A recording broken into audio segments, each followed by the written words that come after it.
Hello everyone, my name is Alan Lightsaber and welcome to my second stream of the channel. I am known here on YouTube as the Jedi Way. So we're going to continue on what we were doing on the last streaming. What we were doing was I took a picture of my Hot Toys Hulk, created a scene, and I will transform that Hulk figure into Doomsday. And we already started blocking things up in Photoshop. I continued those little steps using the same tools I showed you, and I'm gonna show you right in a bit how that turned out to be like, and I'm gonna tell you exactly what we're gonna do next, so I can do that again off camera, so I can show you on my next streaming next week, and just like that, we're gonna go little by little, creating that very cool scene. So I'm just gonna check if everything here is working. I want to know if my sound is good, if my image is also good. If there's anyone here that can actually talk to me on the chat, I'll be very grateful. Let me see here. You can hear my voice right now. All right. So, okay, everyone. We're going to wait for people to join our session here. So as it happened, all right, I see already 2 people on the chat, and I see Rob, and I also see the Rio Faradicum review, and I also see Pepe. So I'm just gonna say a shout out to all of you guys. Hey Rob, what's up, man? Sounds, image, good, everything is good. Thank you very, very much. These 2 guys here, Rob and Rio Faradicum review, they are from Australia. So they are from the land from down under. That's also awesome. That's also something very similar to Brazil at the same time, because we share some very interesting aspects, I guess, in terms of country thing, or it doesn't make any sense at all. I don't know. So we got here, sounds good. The image also looks good. What's up, man? How are you doing?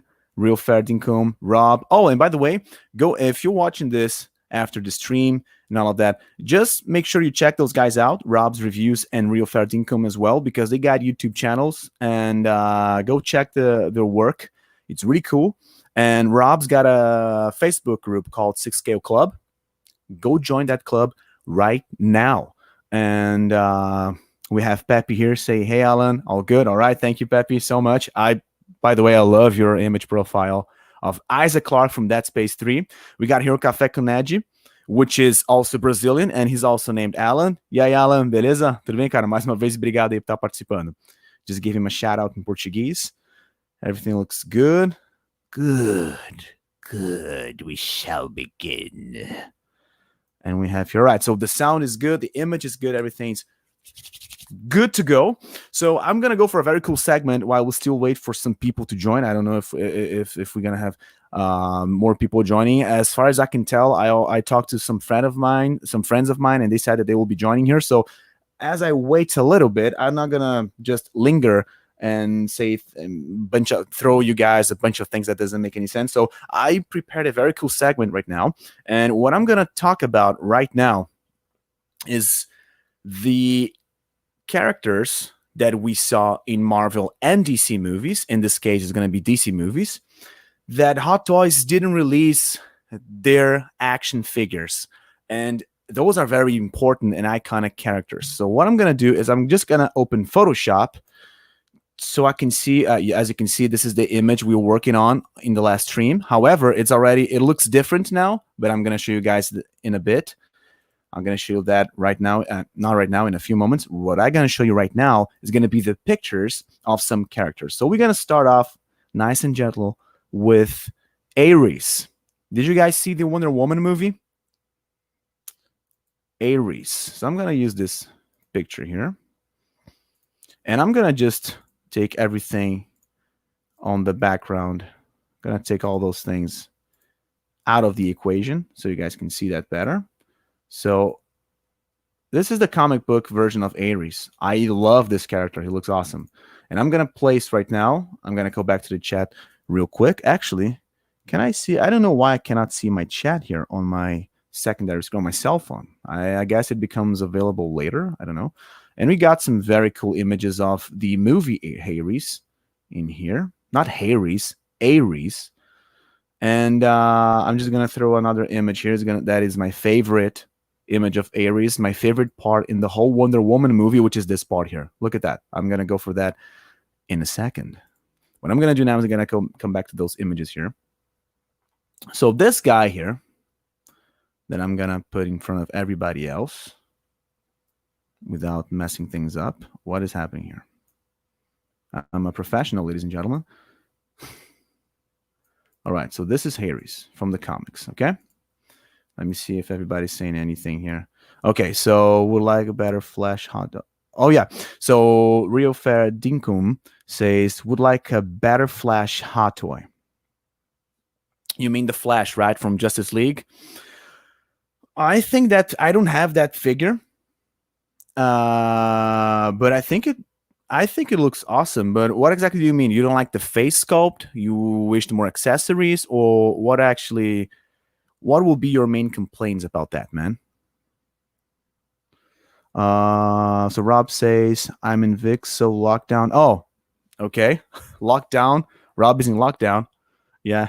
It's a perfect time to watch stream, guys. All right. So coming back here to Photoshop. This is the Harry's from... Guys, I forgot to share my screen. I'm really sorry about that. What a rookie mistake. I'm going to share my screen right now.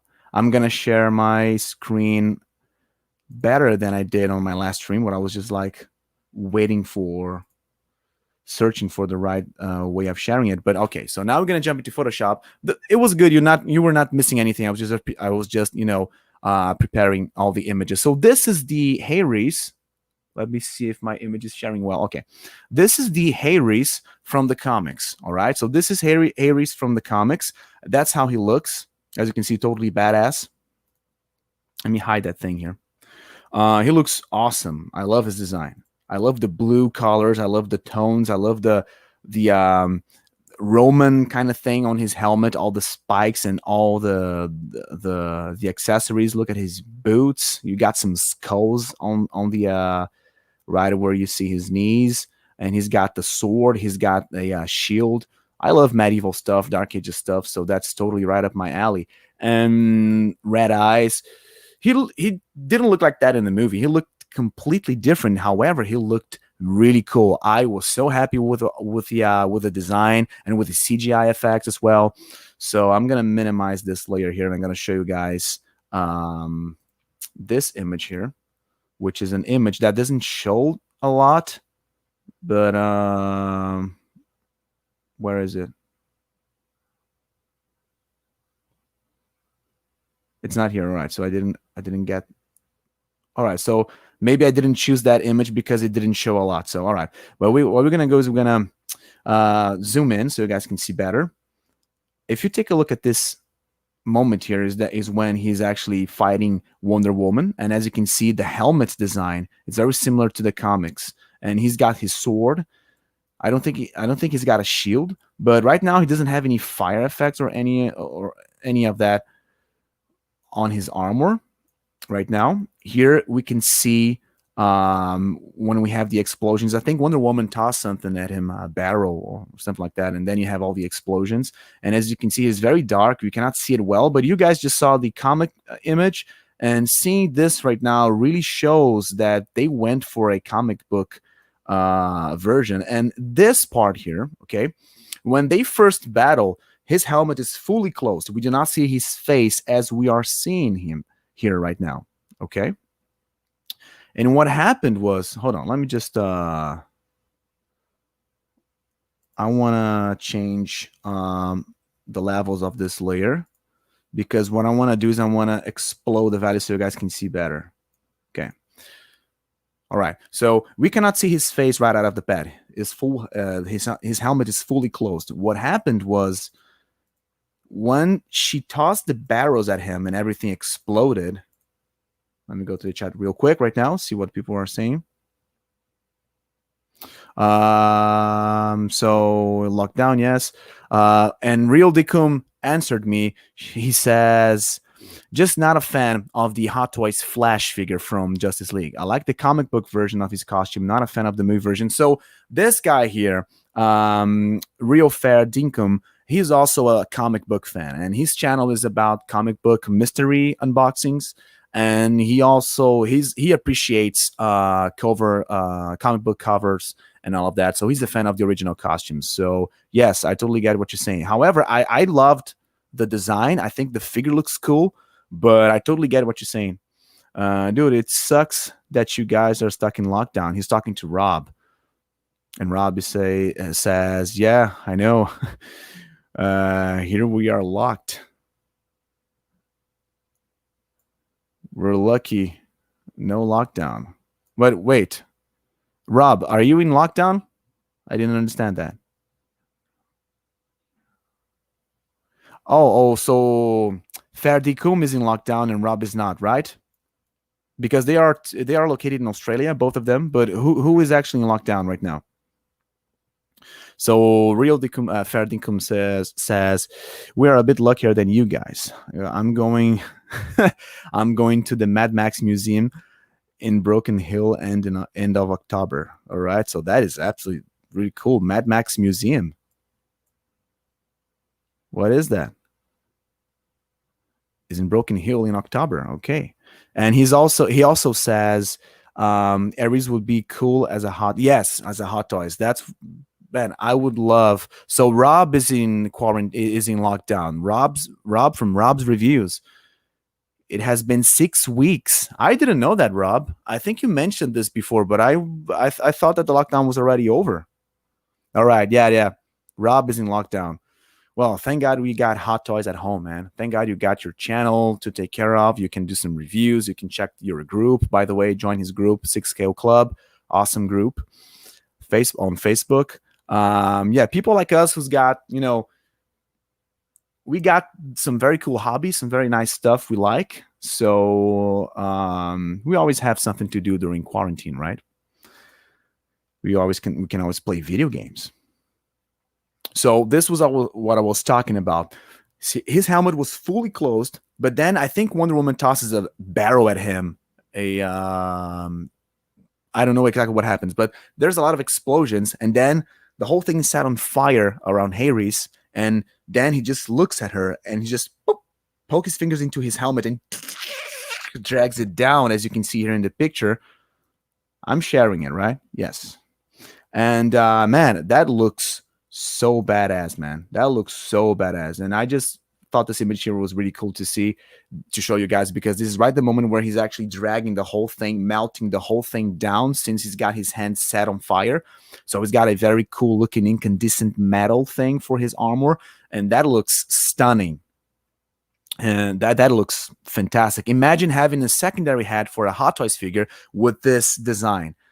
Incandescent, like that. And maybe you could swap hands with incandescent fingers and all of that sweet stuff. That would be a hell of a Hot Toys. And he would be gigantic. He'll be even bigger than Ultron Prime, if I'm not mistaken. So that'll be phenomenal.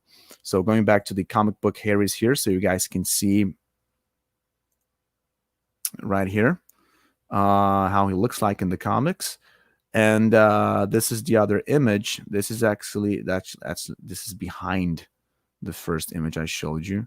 So my Photoshop is a little bit laggy right now.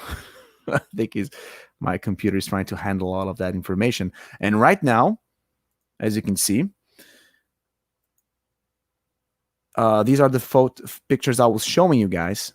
When the whole thing already cools down and he doesn't have the incandescent metal look into his armors, you can see how he looks like with the helmet open when he dragged his fingers all the way down. I mean, that's a very cool design, right? I mean, this is a super cool design. I freaking love this.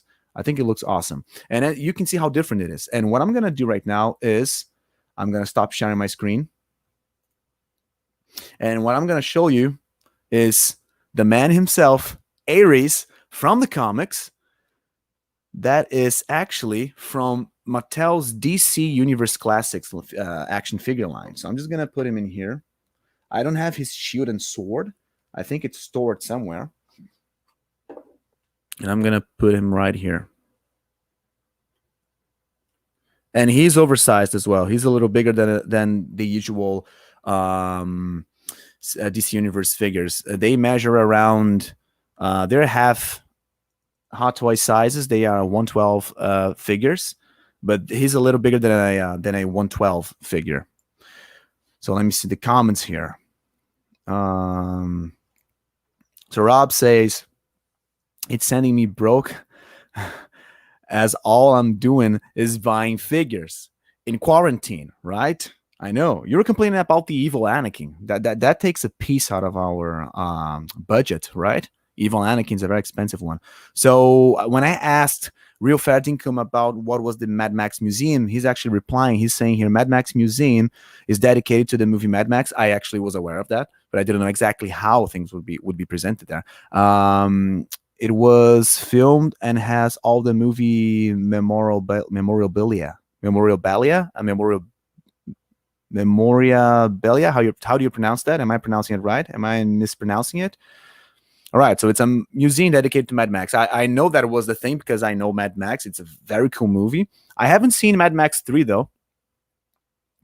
But I would like to see some pictures of that. I would like to see. I didn't know that there was a museum dedicated to Mad Max. I mean, it's Australian production. Mel Gibson is an Australian actor, so it makes obviously all the sense.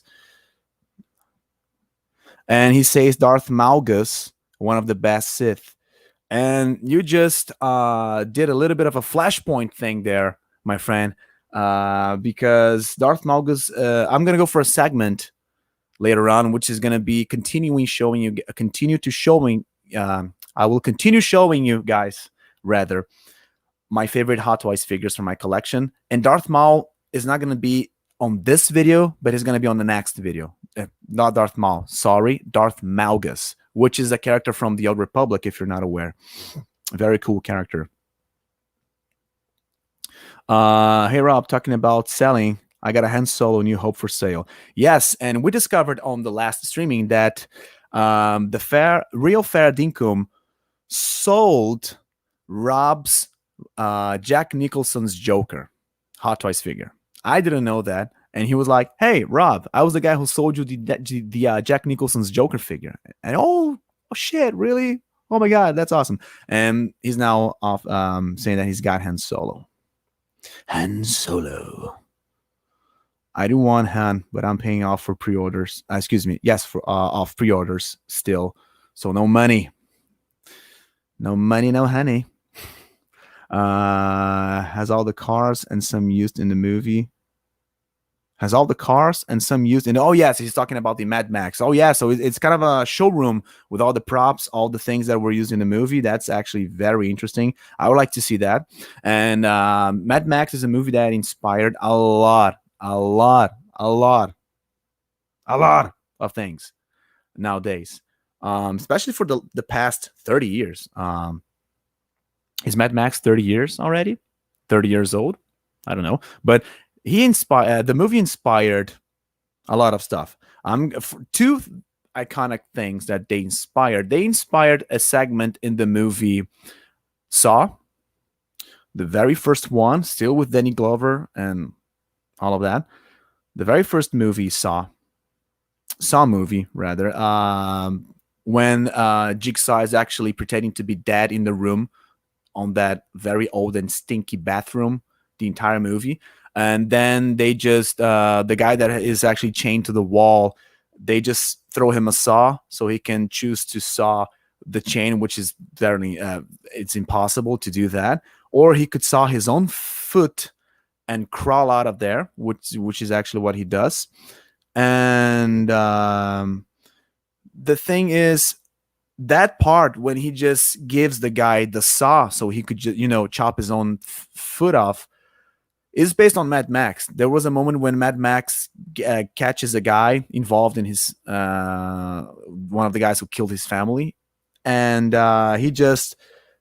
he's a cop, so he just handcuffs the guy on the car's door, I think, and he just gives him a saw and he says, "You can saw your arm off, or you can just try to saw the pure steel," which is impossible. And there was a clock ticking for a bomb to explode, so that was very similar. It might be something that they didn't create that, but I think it's something that inspired a lot of stuff. And the Fair Dinkum here says that says that the movie is 41 years old. So yeah, I said 30, right? It's 11 years old, 11 years older than that. 41 years, almost Star Wars age. The New Hope Star Wars, which is 44, 40, 45, right? And there was this moment where also in Mad Max 3, where there was a character. Mad Max is actually, he's got trapped in a arena, and he's got to face some guys there, like Coliseum kind of stuff. And there is a guy with some spikes and a medieval helmet, and he was shirtless, and he was his design was very, very unique and cool. And I think that Resident Evil 4 was super inspired by that, and they made the character Garrador very similar to this guy from Mad Max 3. Garrador is that guy who is like, and he dashes towards you, and he's blind, and he's got those Wolverine gigantic claws, and he looks very similar to this Mad Max guy there who faces who is actually in the arena battling with each other. So and we have some other stuff in terms of designs, how do you say, storytelling, that became something very common to see in movies, but Mad Max was the first one to do that. And Rob just said here on the comments, Alan, you should do a live stream on the lightsabers you make. And thank you very much for that, Rob. Yes, that is a very cool idea. The thing is, my camera is very good. It's very good, but it's not a 4K camera. It doesn't have HDR and all of that. So if I show the lightsaber up and close, it will blow the image like crazy, and it would look terrible. It's gonna look terrible. I'm gonna take Ares here. And dude, I'm gonna get another webcam with a better resolution, because with HDR they can control the pixels of darker values and brighter values, so it doesn't look like blurry. It's not gonna be and it's not gonna explode on camera. It's gonna look a lot better. So I'm waiting for to get a better cam for my videos, and then I'm gonna make a very cool video showing you guys the saber, so I can show you up and close how they look like when they're all lit and all of that. So thanks anyways, Rob, for your tip. The Faradicum says the guy's name is Blaster, who bad back just watching. Oh yeah, the guy who that I said that inspired Garrador, right? So he's Blaster. Okay, so that's very cool. So he was Blaster. Yeah, I didn't see the third movie. I only saw the first and the second. The second is really cool, man. All right, so the first figure was Harry's. I'm gonna go for the last figure that I saw in movies, in DC movies, and we didn't have a figure released by Hot Toys. Also a oversized figure, and I'm gonna go. I thought this would be very, very cool, because I will actually present this to you on the same format as Harry's. I'm gonna take a guy from the same collection, which is a guy that is in Photoshop right now. It's Doomsday. So this is Doomsday from DC Universe Classics, Mattel's DC Universe Classics. And this guy, I love this guy. He's super awesome. He's super cool. And as you can see, he's got Superman's cape. So this guy here was in Dawn of Justice. We already did this, but I'm going to do it again. I'm going to just delete these layers here from Ares, and I'm gonna choose here a two pictures. I got another picture from the comics. I'm just gonna share my screen in a bit. Hold on, I'm just selecting here the images.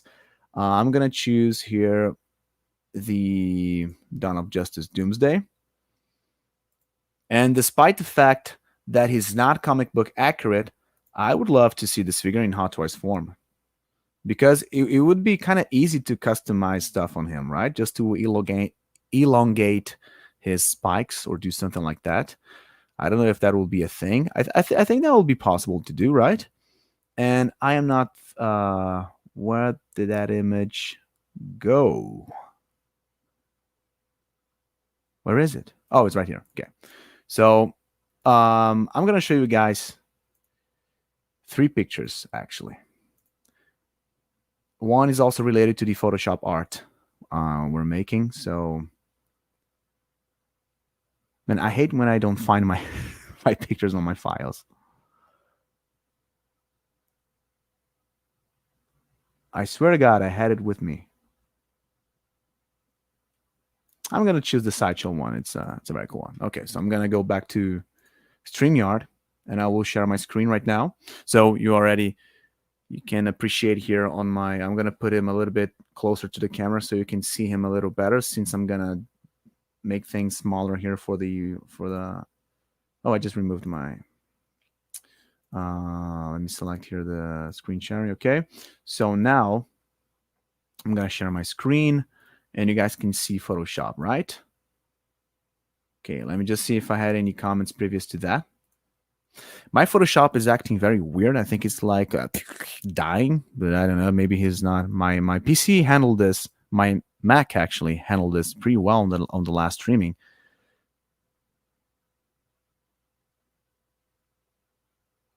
And he's just saying here, Real Fair Dinkum also says you need to show off your artwork. And thank you very much for that, man. And yes, I got a very cool thing prepared for this streaming related to my art. And I hope you guys will enjoy that a lot. So you also said, yeah, sorry, words are hard. Are you saying about that word that I had troubles with a few moments back? Are we referring to that? Maybe. Going back to Photoshop. This is Doomsday, comic book accurate. This is a statue by Sideshow that looks stunning. As you can see, it's just like my figure that I have in hand here that has Superman's cape on his hand. And if you're not a comic book fan, or if you're not aware of that, that's because in the comics, that's a very iconic moment when he's beating Superman to death. He gets his cape and is very dramatic. And my Photoshop is loading. I don't know exactly what, but all right, it's fine now. And the statue is very comic book accurate as well as you can see. Now, he's got some green shorts. I don't know if you guys can see that very well, but he's got some green shorts, some stuff here that is all teared apart. Okay. He's got some sort of boot. He's got a boot in here as well. So he's got a suit that is all teared apart. And we didn't have that in the movie. Now, in the comics, this is what happens. This is how he comes. This is how he arrives on Earth. Okay. On this very weird suit. This is really generic, but at the same time, it's very alien-like, if you will. And he's got all the goggles and all of that. But that's how he arrives on our planet. And I mentioned about that on the last streaming that we cannot see his spikes poking through his suit, and that's weird because when he takes it off, it reveals all those gigantic spikes on him. So it's kind of they were not there, but it's a comic book thing. And I said on that stream as well, very first stream on last week, that this is a leverage that comic books have on movies, because the page accepts a lot better crazy stuff like that and nitpicking details that can be missed. You can totally forgive that in the comics, but in the movies it's got to make more sense. But this is how he arrives on Earth. And in the movie Dawn of Justice, he looks like that. And again, the special effects are very good. Let me blow this image here, blow the bright values. And as you can see here, he looks super realistic, but he doesn't look comic book accurate at all. And we don't even have that rat suit thing going on as well, just as I mentioned, because it's got to make sense. So it doesn't make any sense that this creature would wear something. So they totally skipped that in the movie. Let me check the chat here real quick.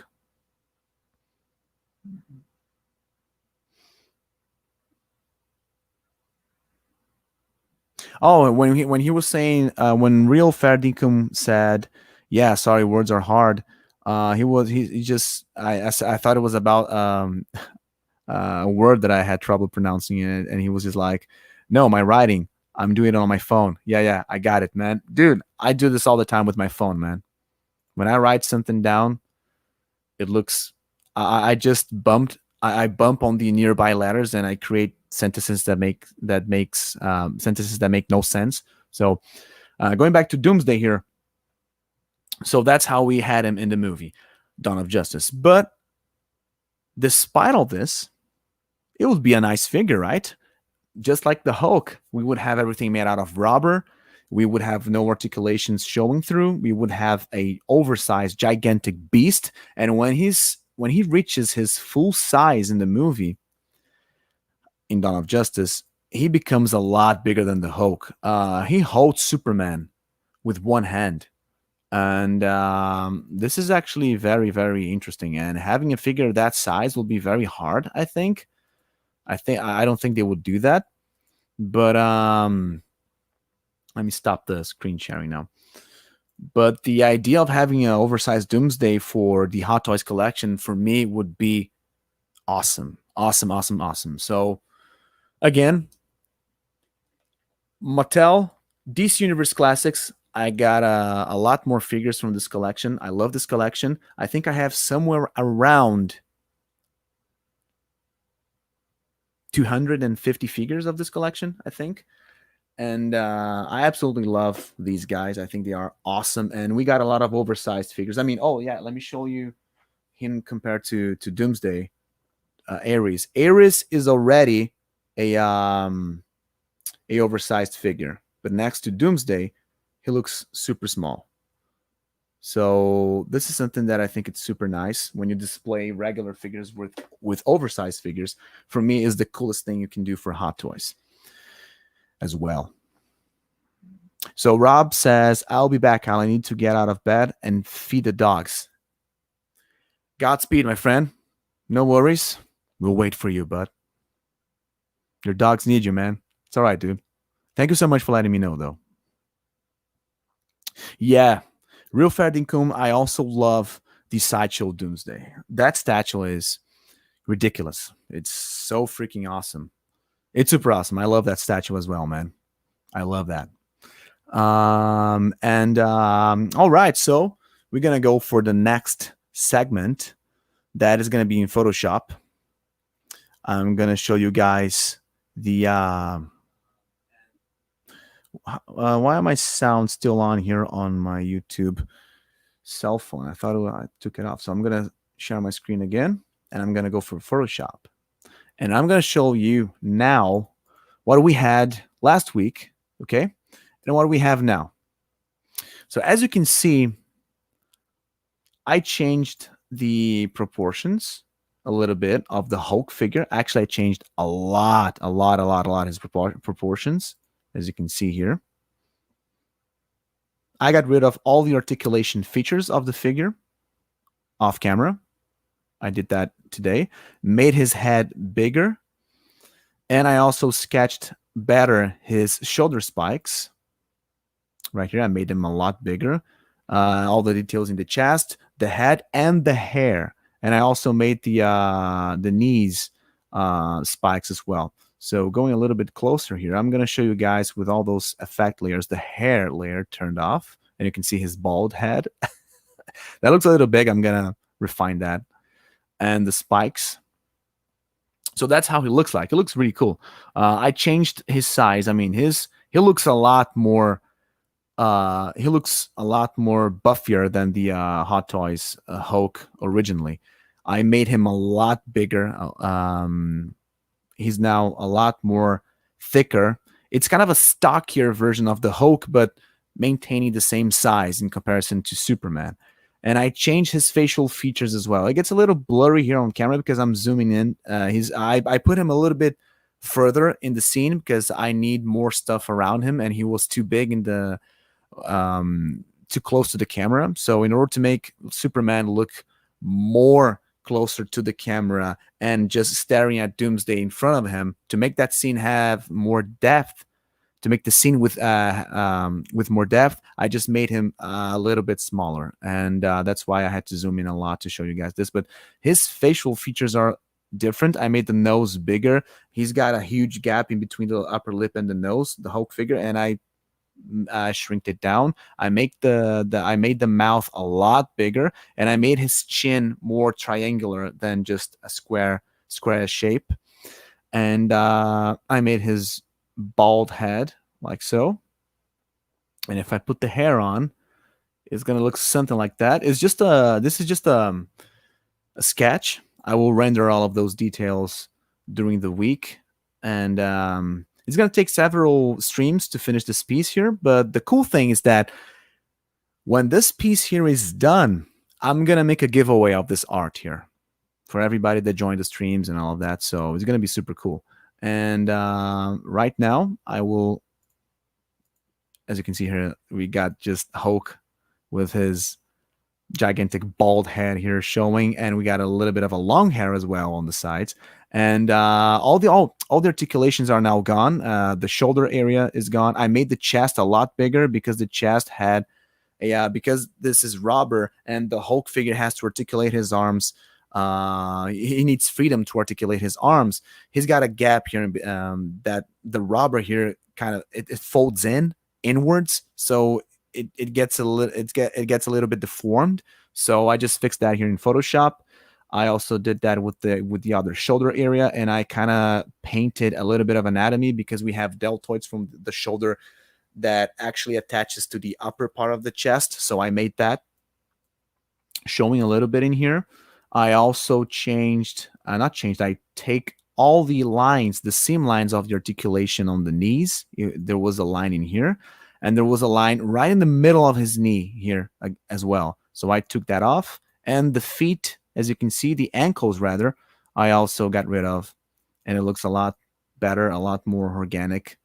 It looks like this figure here doesn't have any articulations at all. So it looks really nice. And now the spikes, I'm gonna take the hair maybe so you can see better the spikes. The spikes here look different. They look very, very different. I actually took off those gigantic wings spikes that I did on his back. Not gonna go for that. It doesn't look good. Just gonna go for gigantic spikes on the shoulders. And that's about it.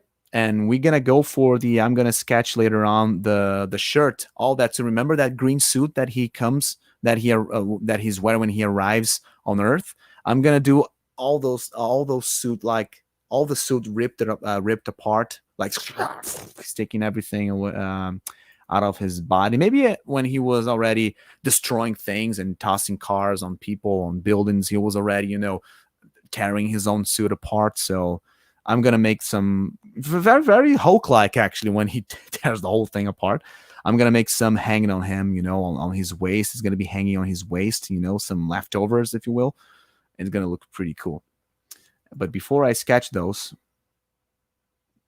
we got Manaha Collectibles in the area. Hello, everyone. Hi, Alan. Sorry I'm late. Working on Saturday. LOL. Don't worry, man. Thank you very much for joining. Let me just go for full screen here. Dante, I just showed them my. I went for a very cool segment where I tell people the figures I would like Hot Toys to release based on movies we got. So I would like them to release Ares, as I already said on your streaming once. And we never got that figure. I mean, I thought it was so cool. I love the design. So I used my DC Universe figures. They are 112 figures. There it is. This is the Ares figure. And I used them just to show how he looks in the comics and how different he was in the movies. I went for some pictures in Photoshop as well. And this figure is absolutely awesome. And he's bigger than the average 112 because he's a little oversized. So he looks absolutely stunning. And I also went for Doomsday. I wish we had a Dawn of Justice Doomsday by Hot Toys. And again, I choose a character from the same line, DC Universe Classics by Mattel. He looks super cool. He looks awesome. And he's a lot oversized than Ares. Actually, he's very, very big. And I love this guy. This guy was a special edition. I think he was like the Superman's birthday. And Mattel released this guy here as a celebration, I think. And they also released the version with the green suit that doesn't have all the spikes, but has the green suit and the goggles. If you like that version, I don't have that version though, but it's super cool. It's more difficult to get. It's more rare to find that than the regular Doomsday. So that's something really cool. So we're going to go back into Photoshop, and I'm going to share my screen right now. I'm going to go for screen sharing, the big screen sharing.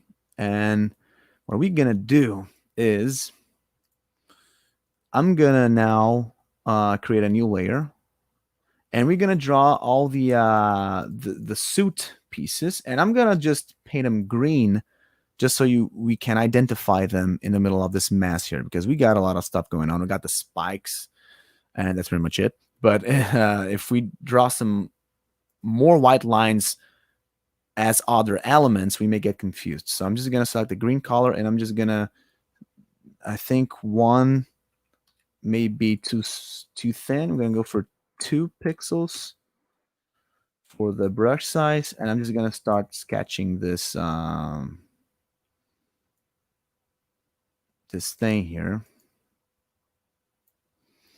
And as I was saying, this red suit, excuse me, red suit, my God, this green suit is a suit that he wears when he's arriving on Earth, when he arrives, and Superman tries to beat the crap out of him. Actually, Superman manages to kill Doomsday in the comics. Actually, what happens is that they kill each other. Superman kills Doomsday, but when Doomsday is already dead on the ground, Superman is standing up, and people are like, "Oh, you made it!"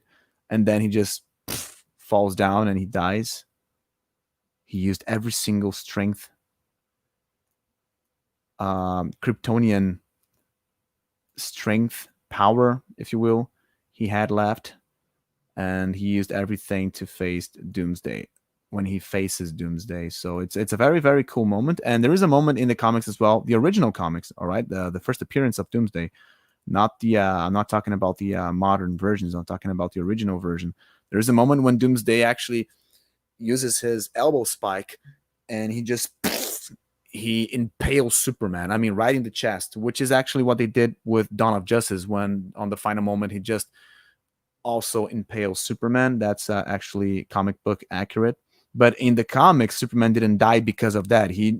After he does that, after Doomsday stabs Superman in the chest, I think he rips the whole spike out of his arms. I think he rips it apart from Doomsday's elbow, and he makes a gigantic hole, and Doomsday's like, ah! And you see some blood splashing. It's absolutely awesome. I mean, it's super heavy duty. And what I'm doing now is I'm making some since he's got a lot of spikes, I'm kind of creating an idea like this suit is now stuck in between those spikes. So we got some very thin cloth materials there stuck on those spikes. And if it looks ridiculous, I will take it off. But if it looks nice, I may leave it the way it is. But the thing is, as I go, all right, I'm just sketching things here. Let me check the chat. So Pepe says, Hulk/Doomsday looks awesome. Thank you very much, Pepe. Thank you very, very much. And what I'm going to do is I'm going to continue on sketching stuff. I will render all of that off camera later. I just want to throw all the sketches, and I'm going to be happy with them. I think I will commit to basically the spikes and the hair.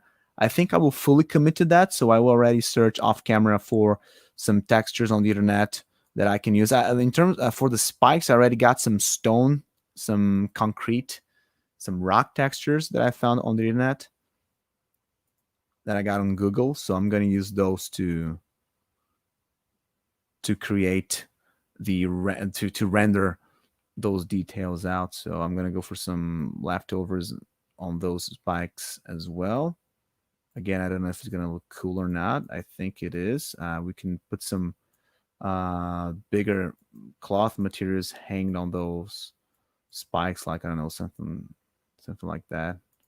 You cannot see it clearly right now because the brush size is a little small, but once I render this out, you guys will see all this cool effect.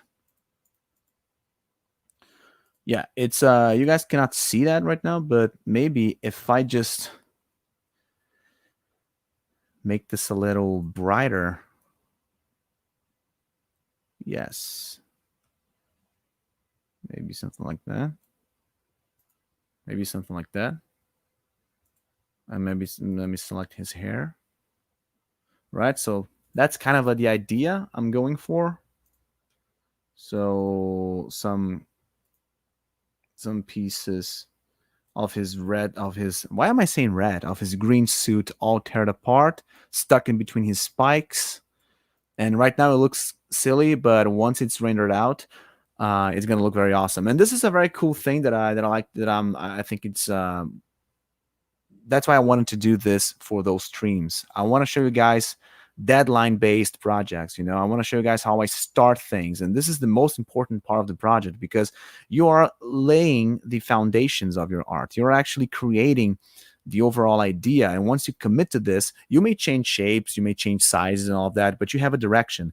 And once we already have this direction here set, we're just going to apply, I'm going to apply off camera all the textures, which is a very boring process, believe me. And you will see this whole thing here as we go. We will see each element rendered little by little. So you see the spikes. I'm thinking about using this texture here for the rocks, for the spikes, excuse me, using this rocky texture here for the spikes. Maybe I'll go for this one here as well. I'm not sure. It's all about cutting the shape you want, the size you want, and then retweaking things here and there. Then I'm gonna paint over that with some highlights and all of that. But I'm gonna you guys will be actually aware of what I'm gonna do, because I'm gonna tell you guys stream by stream what will be the next steps. So the next steps for next week's stream will be showing you guys a rendered version of those spikes with those textures I just showed you. And I'm gonna change the color, and I'm gonna change some stuff, but it's not gonna look good. Still, it will still look like an amateur thing, but it's the way it is. It becomes perfect on the last stage. The very first stages are, again, laying foundations. Even when you're applying texture, sometimes you may be like, this photo is crap for this, I'm not going to use it. So you're going to have to do some research again. Oh, thanks, Real Fair Dinkum. Dude, that is an awesome idea. You're referring to the suit all teared apart? What exactly are you referring to? And thank you very much for the compliment, by the way. And my Photoshop is lagging a little bit, but so yeah, the problem is I didn't save this color. So what I'm gonna do is I'm gonna sample this color here. Okay. Because if I draw this, it's gonna be the same. Yes, okay. So I'm gonna do like a gigantic piece here that is gonna be hanging on his waist.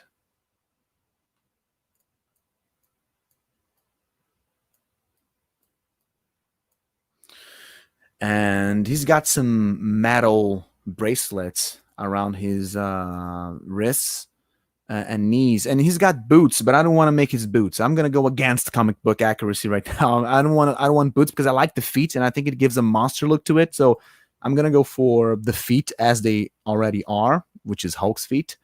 But I'm gonna make some stuff. Obviously, I will add some stuff to it. Maybe it may be even covered by crashed cars and buses. I already have pictures of crashed cars and buses and debris and all of that, because I want to make a lot of destruction around Doomsday. And I'm going to put those cars set on fire, and I'm going to make the fire light, illuminating Doomsday from under his feet. I think maybe about his near his crotch area, maybe some elements, fire elements right in here.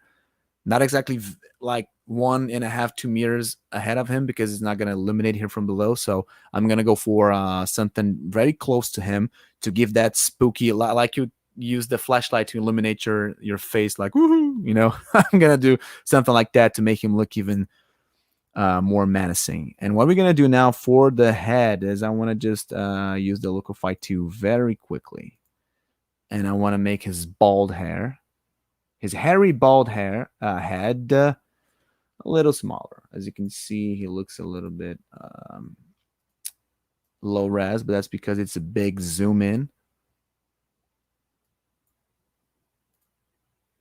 Oh, what happened? What did I just do? Maybe that's it. Yeah, that looks a lot better. You can see the after right now, the before, the after, the before. The after looks more natural. He was too bobblehead.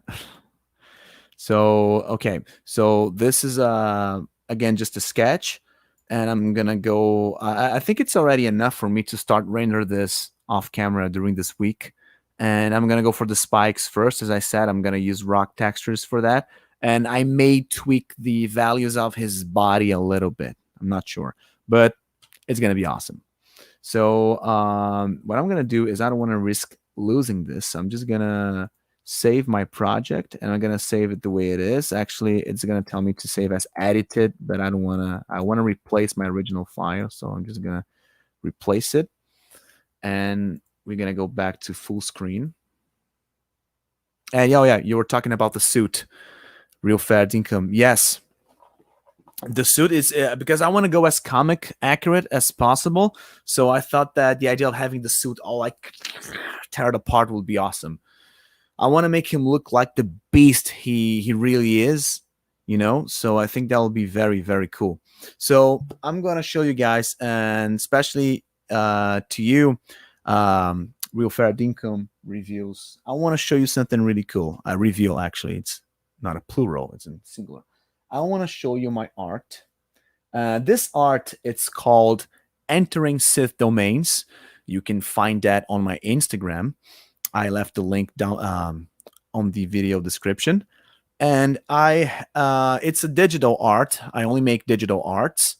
And all the arts that are on my Instagram are all digital. And what I did is I found a Brazilian website that actually prints stuff out. So they make posters, they frame art to put on the wall, and they make art on canvas as well, on painting canvas. And they have their own portfolio, their own artwork if you want, but you can send your own and they can print that out. So you can choose the format you want. And I send, it's a Brazilian website, and I live in Brazil, so I got that fairly quick in like three to 4 days, I think, even less than that. And it is a very cool image, and it looked super cool. And I chose the canvas material, so they could print my art on that particular material because it looks like someone painted on the canvas directly. So it looks very cool, and I'm going to show you guys right now. So this is how it looks like when you have it in hand. So that looks absolutely stunning.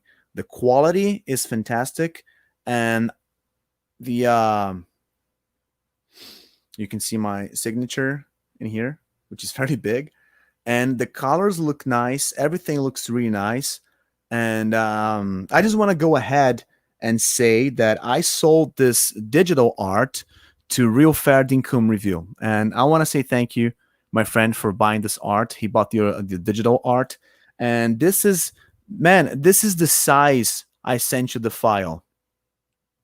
Yeah, he just says, "Oh, that would look so cool on canvas," and it is right here. I think it's a little bit delay right there. And I sent you the file with this size. All right, so this is the physical size you can print your image, the artwork I sent you, you bought from me, and you can put that as in a poster, in a canvas. This is a canvas again, so you can see they actually mirror the last inch around the image. So you can have something that they call infinite border, and you have this throughout the whole thing. So it looks very cool. It looks like it has, it feels like the whole thing is wrapping around the armature, right? And thank you very much, man. Thank you, Pepe. This art looks beautiful. And Real Fair Dinkum review, damn, that is epic. Thank you very much. It looks so cool. I am really proud of that. I am super proud of that. It looks absolutely stunning. And like I said, this is 30 inches by 30 inches. Is a perfect square. It's the same format I had on my Instagram because I like to make things square.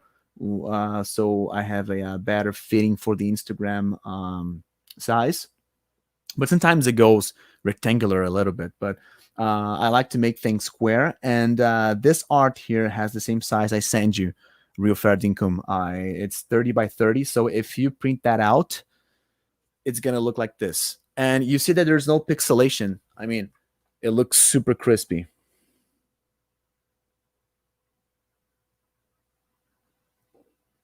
Oh, I can't show Vader. Hold on. It looks super crispy.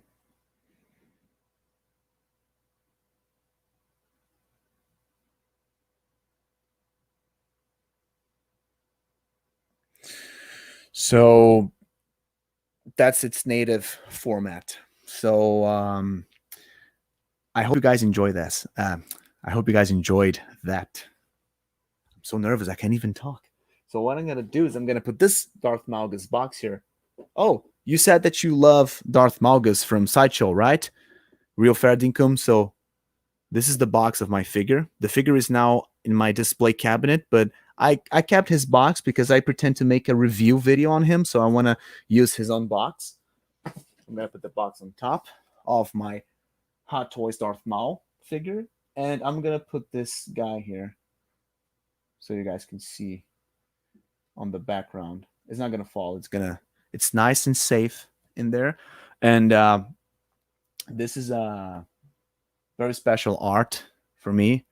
I really love this. It looks very, very cool. And I wanted to make it a lot bigger, but the thing is, I don't have enough room to display my art, and I want to print out my other art as well. So I want to have a wall full of art, so they cannot be too big. I think 30 by 30 is a very, very, very good size. Pepe says, whoa. Freddy Kun says, so sweet. Thank you very much, man. Thank you, guys. And also, we're going to go now for the next segment, which is going to be showing you guys my favorite figures of my own collection. We're at 57 and 27, 57 minutes, almost an hour. We still have an hour to go.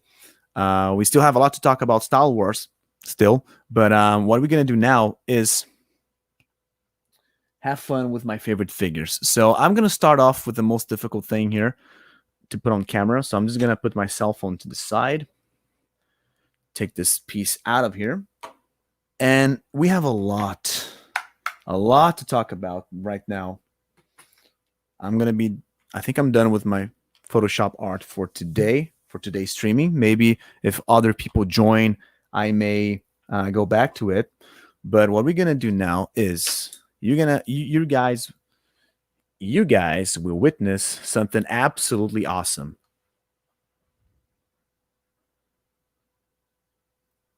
You're really Real Ferdicum says, I really want that Darth Malgus statue. You're talking about the premium format statue by Sideshow? We have here Ultron Prime, fully lit up, all right, with all his light up features going on. And I am using no batteries. As you can see here, I got his stand also fully lit up. All right, everything is lit on this guy here. And I'm not using any batteries for this. I'm not using any batteries. What I did is, as you can see, you might be seeing already some cables, very thin cables, all right, going across the figure. There it is. I don't know if you guys can see that very well, but I actually attached some cables to him, and I hooked everything up into a power supply so I can just plug into the wall and it will light everything up. I did that with no permanent connections. What I did was I recreated something called soap reactors. These soap reactors They were actually a product very popular in Hong Kong, made by the Soap Studio. And Real Fredicon says, "Yep, you're talking about the premium format. Yes, those are really, really cool." On my next stream, I will show my Darth Malgus with his lightsaber on, the lightsaber I craft. So I hope it looks good on camera. As I said before, it looks too bright and it deforms pixels a little bit, but who knows? It might look good.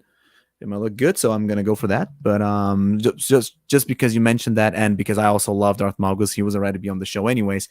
But for next week, he's gonna be him. I'm already give you guys the spoilers of the next week, so it's not gonna be a surprise. But it's gonna be him with his lightsaber. So I'm gonna create some really cool poses with that. I'm gonna try to replicate the premium format statue pose, which is like his tilted to the side without his hood. He's just had he's got the breathing mask, if I'm not mistaken, but he doesn't have the hood on. He's got his cape and he's like this, right? I think holding the lightsaber with one hand and something like this. The premium format series of statues are really, really cool. The Kylo Ren one is also really nice. And there is a Darth Revan as well. So Old Republic fans, they pay like a lot of money for those. So going back to the Ultron figure, there was a company in Hong Kong called Soap Studio, and they made the soap reactors. The soap reactors was a box with wires, and you could connect everything to those boxes, all those wires into this little box, and you had something like I don't know how many connections, but you could hook up. You could hook up to 7 to 5. I think you could hook up to 5 Iron Man figures or any other figures that have light up features, and you could light them up simultaneously. So you just plugged everything on the wall, the power supply would do the rest, and then your figures would light up. And I recreated something very similar to this. I don't know if you guys can see that. Yes, you guys can see that. This is the little box. It's a splitter box with headphone jacks. So this is fully customized, and as you guys see, I'm gonna take this off, and Ultron will be turned off. And this is a headphone jack. I just used this because I think it's golden planted, so it has a better connection. And when I put this into the splitter box, everything start working properly, and the base is connected on the other one. So the base is on one connection, and the Ultron figure, excuse me, that wasn't fully attached. So the base is in one connector, and the figure itself is in another connector. So I made something like 1, 2, 3, 4, 5, 6, 7, 8, 9. I have 9 connections in here, so you can hook up to 9 figures, or in this case, some figures and some stand bases, if you will, that have light up features as well. So those are not permanently attached. Excuse me. They are actually just literally attached there. So what I did was I made like connectors that have, excuse me, I can talk today, that have the same shape and size of the batteries you're going to stack in there. So it has the size of 3 stacked batteries, and you just plug it in there into the battery socket, have everything securely. The wires are super thin. They get thicker when they reach the ground area, your table or your display shelf or whatever. But the wires that are actually hooked into the figure are very, very thin. So if you have plates like I have here for his head, if you got a head plate that hides the battery socket, you can put that back in there, and the wires will pass through the seam lines without any issues. You're not gonna break the wire or cut the wire or any of that. And Rob just says here, he's back, and he says, I need this for my Batmobile lights. And when I get Alfred Bruce Armory light, I need this for my Batmobile lights. And when I get Alfred Bruce Armory lights. Yes, my friend. That will be the same stuff, man. The only difference would be the size of the connectors. Instead of replicating the battery size and shape for the figures, I would have to replicate the AAA or AA batteries for the Batmobile. So it will be a big thing. But again, just like batteries, you just have to attach it to the battery socket, plug the cable into your splitter box, and the splitter box will be connected to a power supply, and the power supply will be connected to the wall. So you only have to do that once. You can leave it the way it is when it's on the shelf, and you can never touch that again. And if you want to take everything off your figure, if you want, I don't want those wires again, you can just take them out without breaking, without damaging anything. You just use a little. You can use some pliers, and you can just take them off.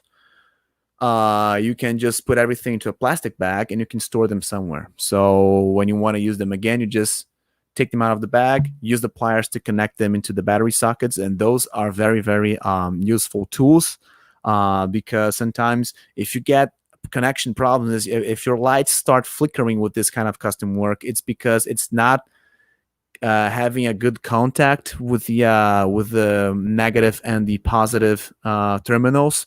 So you just have to touch with don't use a metal plier, use a plastic wire, because if you touch both terminals with your plier, you may get shocked.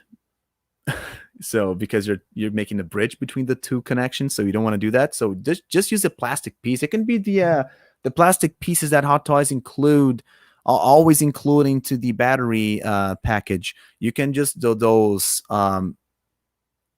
things there that you can use to open the compartments of the plastic figure. You can just use that to tweak things, and maybe, it's a little bit to the side, so I'm just gonna, and you just do that, see if the connection is good, see if your LEDs are actually working properly, and that means that you got a solid connection. One big problem is that Hot Toys uses some sort of a wax thing on the on those terminals, on the positive and the negative. The one that's got a spring where you have to squeeze the batteries into. They use a little bit of a wax to protect those terminals connectors, so they don't have any problems with leakage and all of that when the batteries leak and all of that, so you don't damage the figure. And depending on the weather of where you live, they also do that kind of to preserve the connections, the connectors. So sometimes that may get in the way of this custom work, and the lights may get a little bit, flicker a little or not work. So you just have to scrape that a little bit with a piece of, when you don't have anything connected to anything, you don't have batteries or anything, just get a screwdriver and just scrape this a little bit, and you'll take that off and you'll be good to go. But it's something that may sound scary, but it's very simple to do. And Rob just says, I hate leaving batteries on my figures as they can decay and wreck the figure battery compartment, like my T800 light up eyes. I hate leaving those little batteries in his head. Dude, you just said everything. Batteries, the battery feed. I did this custom work because Ultron Prime is the best example of a figure that only looks awesome with his light up features on. Oh, no, I'll take that back. He looks absolutely awesome without his light up features, but we are paying for this. All right. We pay $200, $300, $500 on figures. Every figure that's got a light up feature, the price is included on that. So we are actually paying for that. Okay.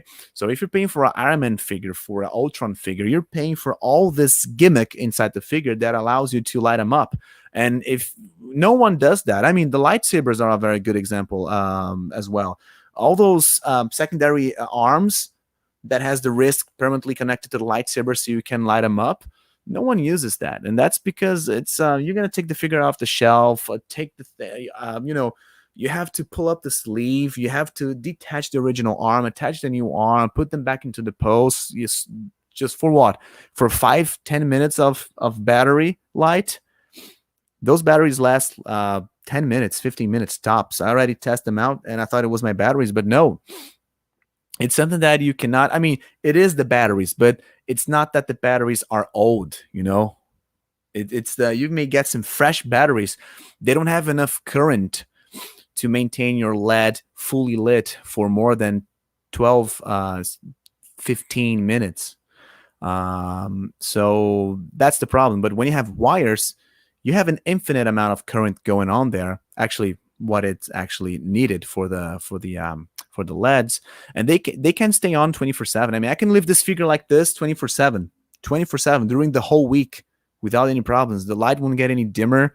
Nothing like that will happen. It's gonna be super awesome. And it's if you want to do a custom work like that yourself, um, talk to me. I mean, talk to me on Instagram, talk to me on Facebook, on YouTube. Just talk to me.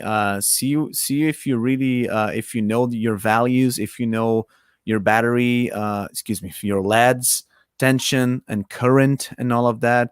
The tension is the proper term for voltage, and current is the proper term for amperage. So you just want to know the values, right? Because if you connect this into the wrong power supply, you may explode your LEDs. So that's something that you got to be aware of. And Metal Hot Collectible here is collectibles is tagging Rob's, and he just said, me neither.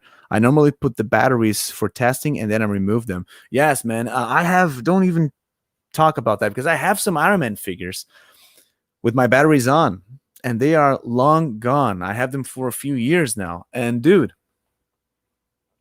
um, I'm afraid of looking how those batteries are looking like right now. If I had any leakages or any of that, I hope not. I already have batteries leaking inside my figures. I have some tough situations there, but I managed to clean everything.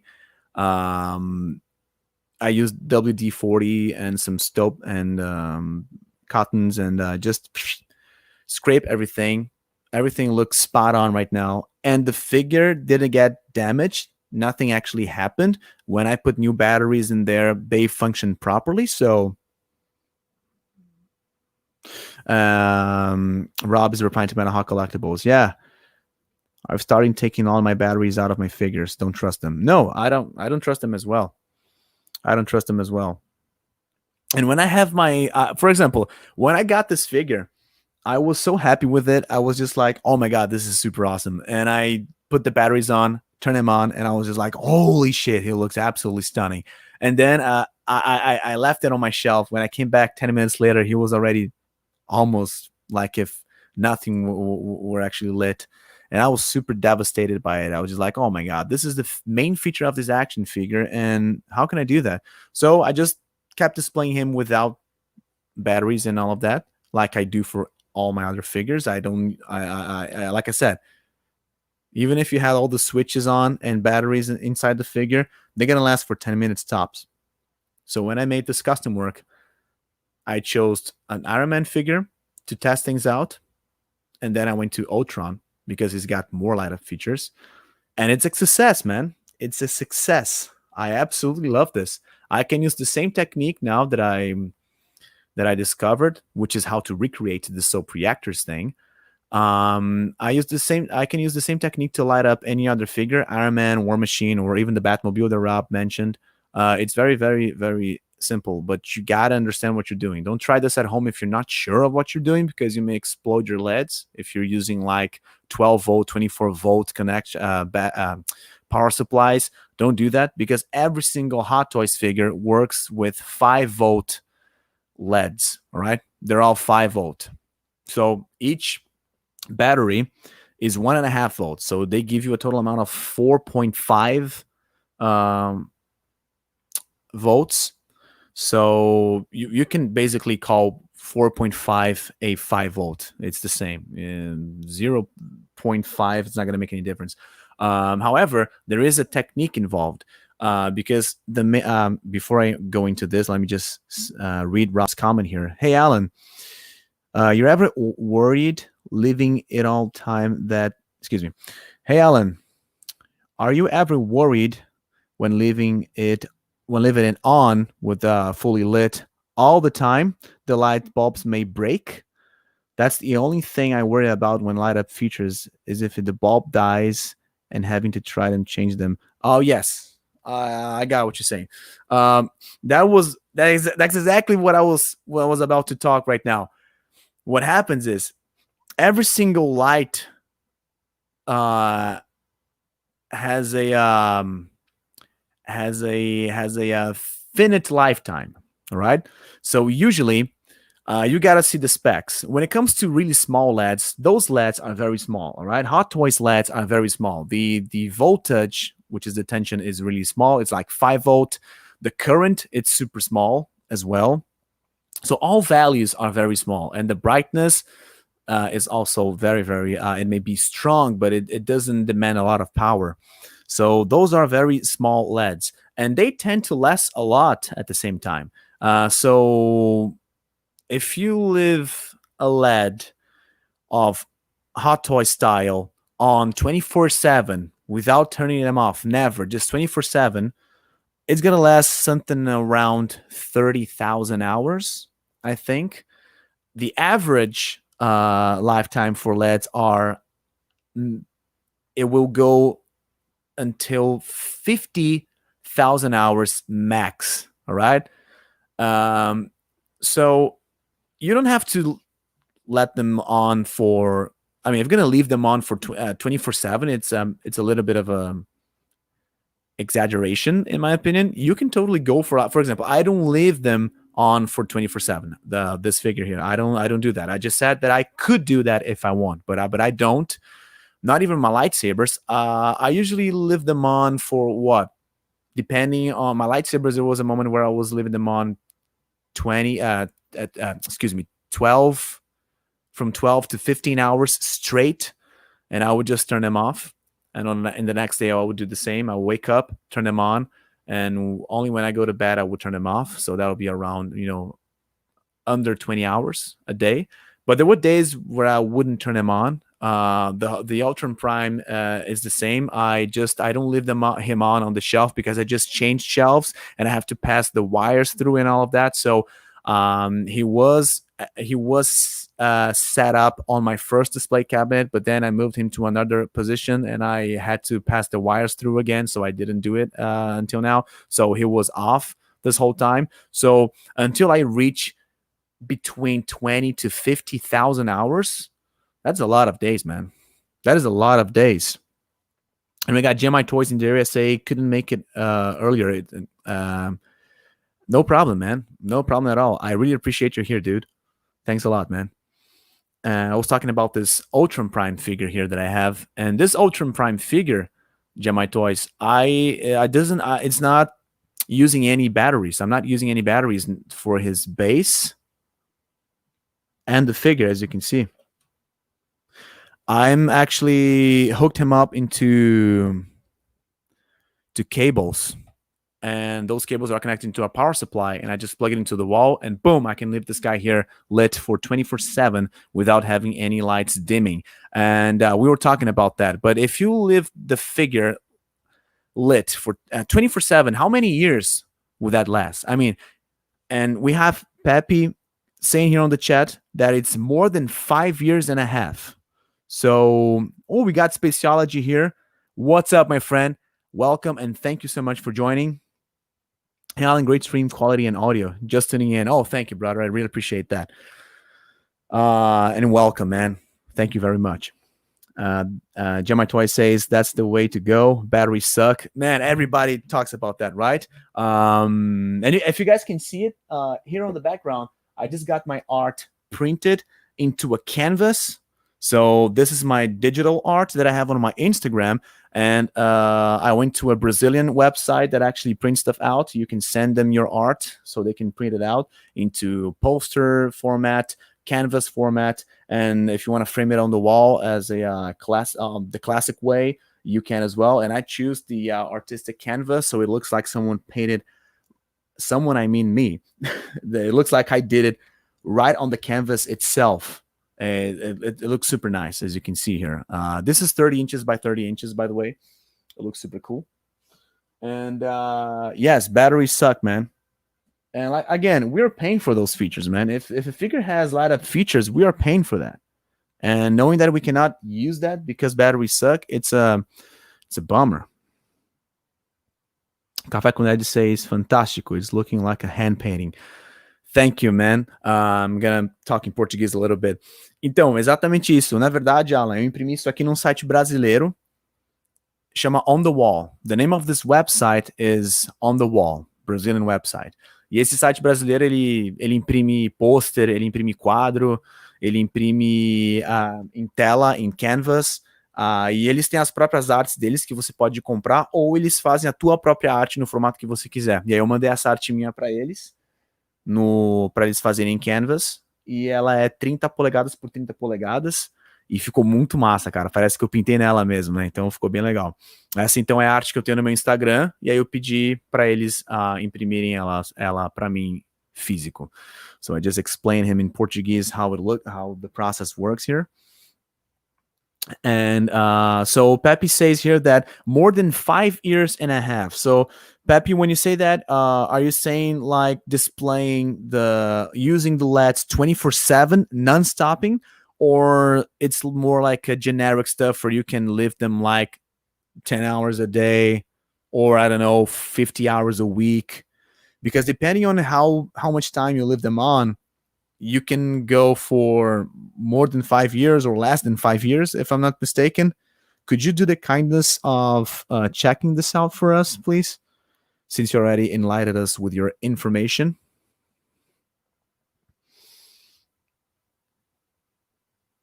Valeu, Alan. Obrigado, ficou lindo. Cara, muito obrigado. Ficou massa pra caramba mesmo, né? E ele não perdeu resolução, o formato original que eu fiz da imagem é bem menor, só que eu aumentei ela para 30 polegadas por 30 polegadas no Photoshop mesmo. Então, quando eu imprimi ela nesse tamanho, quando eles, na verdade, imprimiram para mim nesse tamanho, não perdeu resolução. Então, isso foi, isso foi bem legal. I just said to Alan that when I made this image here, I made it a lot smaller. It was a native Full HD image, 1090 by 1080. Excuse me, 1920 by 1080. And then in Photoshop, I upscaled the image for a physical size of 30 by 30 inches.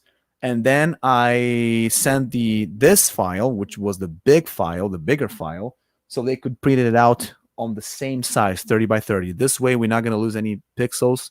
We're not going to deform the image. It's still going to look nice and crisp. Yes, it's shiny. Tá com brilho. It looks really cool, man. Thank you, by the way. So that's about it for the Ultron Prime. And if Peppy checked the information, yeah, she just says, yes, leaving the lights 24/7. Okay, so guys, very precious information here. If we leave the lights on a figure with this custom work that I did, or if you got the soap reactors there in Hong Kong or anywhere else, you don't have to live in Hong Kong, but they were very popular in Hong Kong, and they are not manufacturing those anymore. I wanted to buy them. Knowing that they're not making those anymore actually made me want to do my own. So if you leave them on for 24/7, it's going to last for 5.5 years. But again, 24/7 is too much, man. You can leave them on for 5 hours a day. That will already make it last 5 times more. So 15 years, basically. Spaceology says, Rob says before, hey, Pep, that's a long time living them on 24/7. Most people won't live them 24/7. Yeah, exactly. That's what I just said. No, but the information this is important because we need to know how many years this will last if we go full retarded on this. It's just for studying purposes. Spaceology says, incredible artwork, mi amigo. Gracias. Thank you so much, brother. It really looks cool, right? It looks really nice. I mean, the quality of the printed file looks stunning. It looks very shiny, as Alan said. Alan Café com Ned said in the comments. Você falou que tem bastante brilho. And yes, it's very shiny, and the colors look very genuine to the original art. I mean, it doesn't look any different. It even looks like I'm staring at the screen right now. It's super awesome. Because sometimes when you see things on the screen of your computer, they look a lot brighter. And when you print things out, it looks darker. That happens all the time. But it didn't happen with this art here, though. So I'm really happy with it. And Pepe replied to Rob, hey, Rob reviews, you're right. It's a very long time. Yes. But again, just for studying purposes. So putting Ultron Prime to the side here,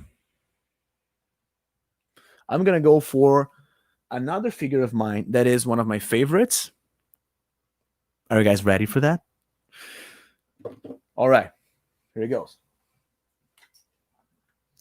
It's the War Machine Mark One. So what I'm gonna do is I'm gonna put him on top of this pedestal.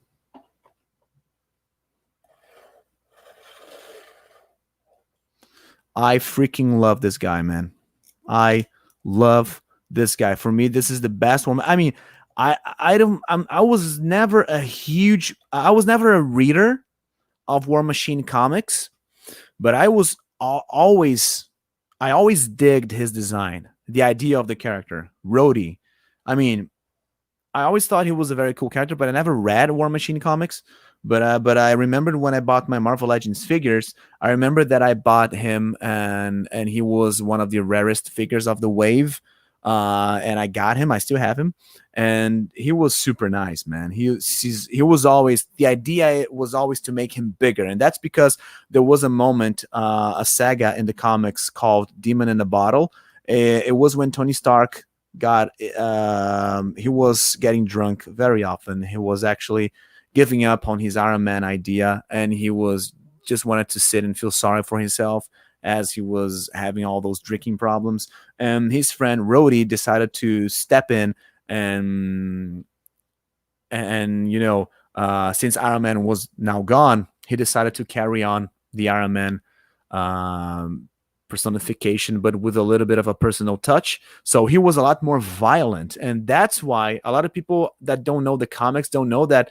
Why does he have all those weapons, and why does he look more menacing than Iron Man? And the idea is not because he was armored by that other company in the Iron Man in the on the second Iron Man movie. The original idea is because he was a lot more violent. He was killing everybody as War Machine. He was violent. He was shooting everybody. I mean, not innocent people, but all those robbers and all those villains.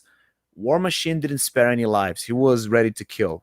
All right, so he was very violent in the comics, and then Tony realized what was happening, and he came back to Iron Man, to his suit, and he decided to put an end into what he was doing. But later on, it was a success, so they changed the idea of the character, and he became like a I'm not gonna say a sidekick, because he was never a sidekick for Iron Man, but they changed a little bit the idea of War Machine. But that's how he was created in the comics. So that's why he's so geared up with so menacing weapons, and you can see all the ammo around him. You can see the ammo belt on his back for this Gatling gun on the shoulder.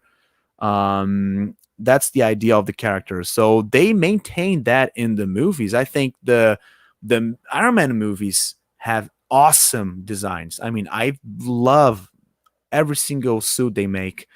The design is it's super cool, and there is a lot. We have a lot of Easter eggs on those suits as well, based on the comics, based on other stuff, other Iron Man appearances, and all eras, everything. So if you really go for some heavy researches on the if you go for some heavy research on the internet, you will find a lot of Easter eggs for the movie designs. So it's really cool. And again, this figure, I love him so much because it's one of the most accurate representations of a character on the MCU in relation to the comics. He looks just like the comic book War Machine. It's stunning how they did it. It's super accurate to the comics, super. And the Iron Man, on the other hand, armor, not that much. It's similar, but the problem with the Iron Man was that he's got, and War Machine also had that, but Iron Man had that more, more. And it was a bigger feature for Iron Man, where it looks like he's actually not wearing the suit. It's very humanoid style. You can see his muscles and all of that, and his face would change. I mean, every time he would be angry, the expression on the mask would be angry and all of that, and we would have some. It wasn't too realistic when it came to armor stuff.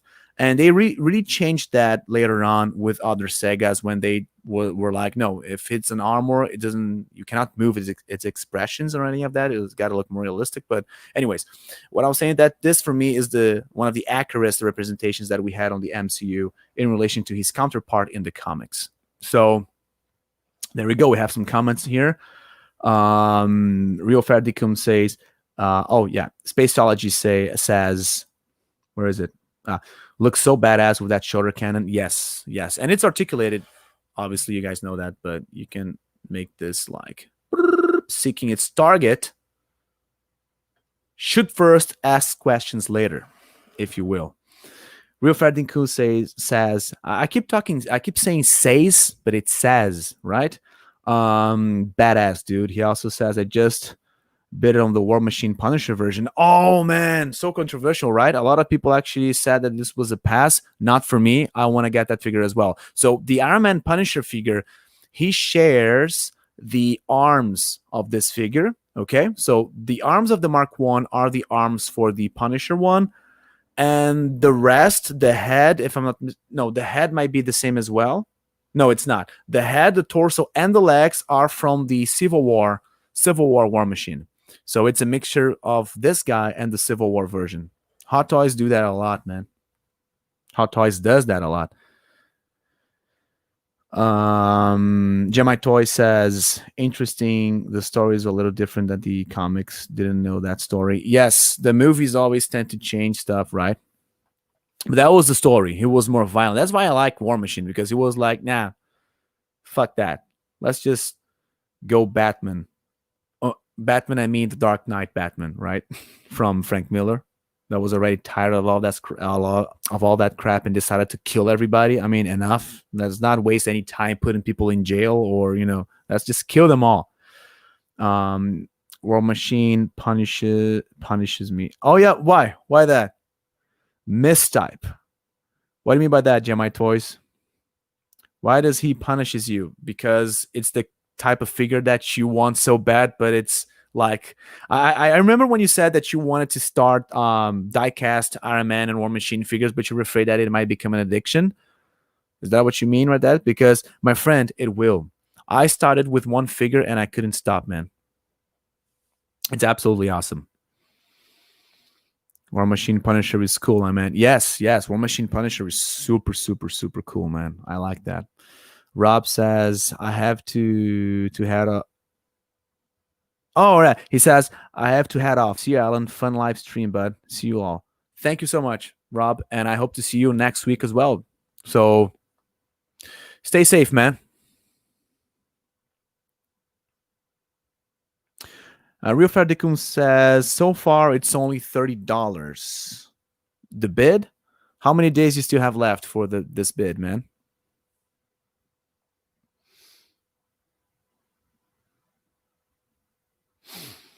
Because it's basically starting at 30, but it's gonna reach 300.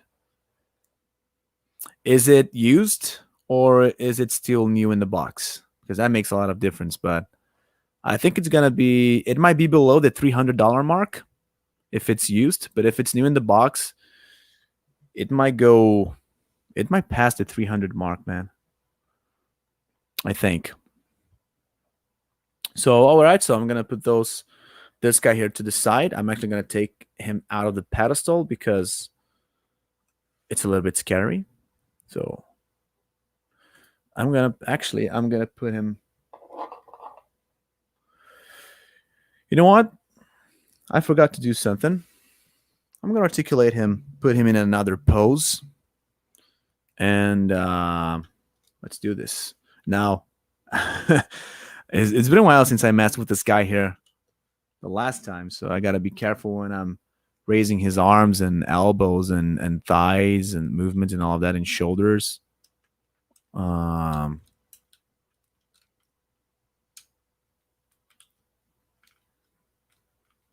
there we go.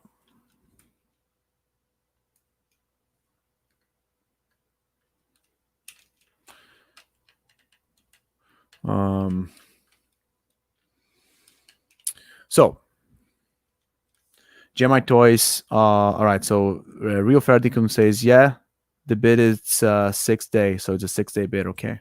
Gemini Toys says, don't have any more machines in my collection yet. So, dude, War Machine figures are really expensive, right? But they are totally worth it, man. They are so awesome. I mean, I freaking love them.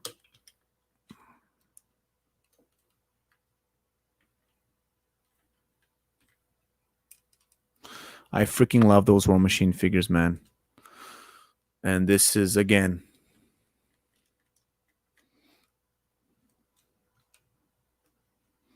one of my favorites. Mainly because he's so big and he is one of the rarest. Again, one of the most expensive um, figures you can War Machine figures you can find. But when it came out, I got him for its original price, so it was a good deal, man. I think it was around $300. It was a really really good deal. Nowadays, it goes way beyond $500 if I'm not mistaken.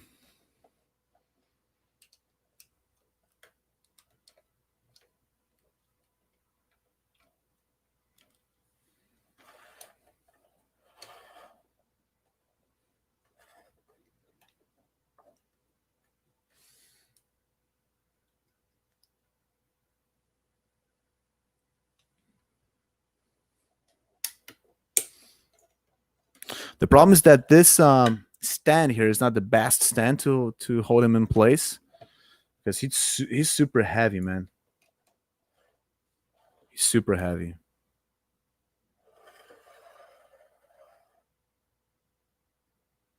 He is very very heavy. He's got his own base, but the main complaint about with Hot Toys is that sometimes they are not very consistent with their bases. Some bases are huge, some bases are very small, some bases are very DX version for standard versions, so it's very inconsistent. But you can always buy bases loose on the internet if you want to match them.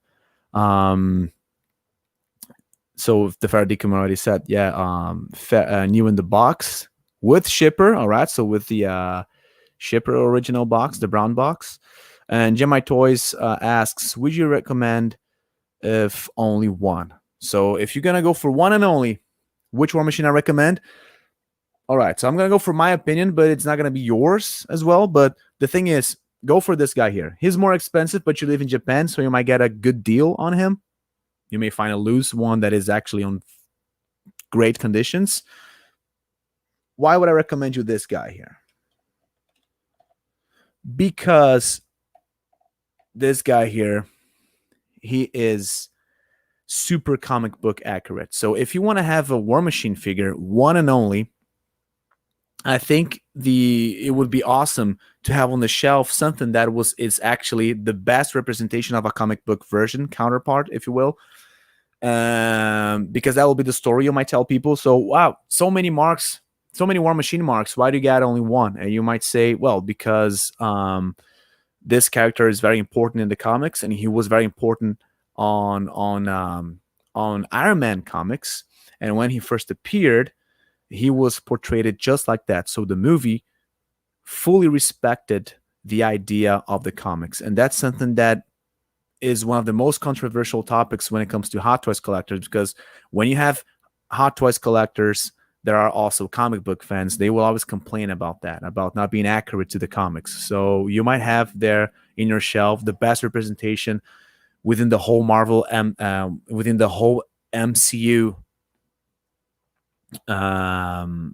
controversy, if you will, in terms of likeness, in terms of comic book likeness. So that's my point of view. However, if you want to go for another reason why, action figure wise, he poses super well. Look at that. I can pose him like really rough. He's super heavy and he's super sturdy. And this pose looks ridiculous. And he is a figure that is very, very, very heavy duty. So it's not like you're going to scrape his shoulders around his chest and all of that. So you can pose him like crazy because he's got a very good range of movement.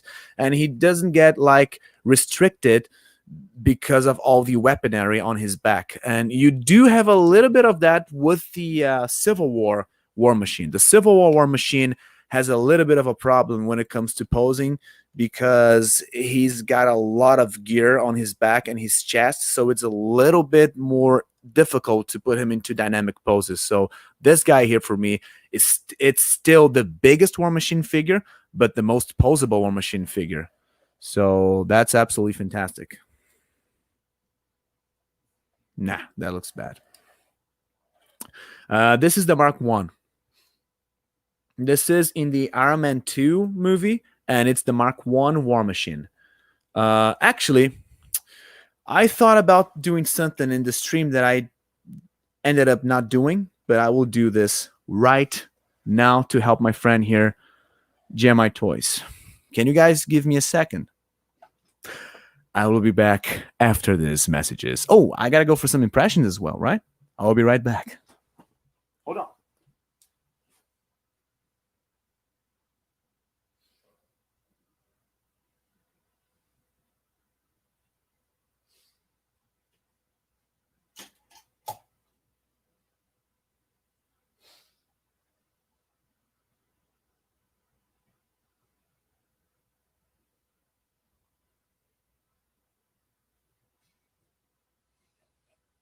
All right. So I'm back. This is my Infinity War Machine. I love this guy, by the way. And this is my Civil War Machine. Isn't that dangerous? Don't worry, nothing happened. It's fine. This is part of live TV, everybody. I just bumped into his, how do you call that? Police shocker stick.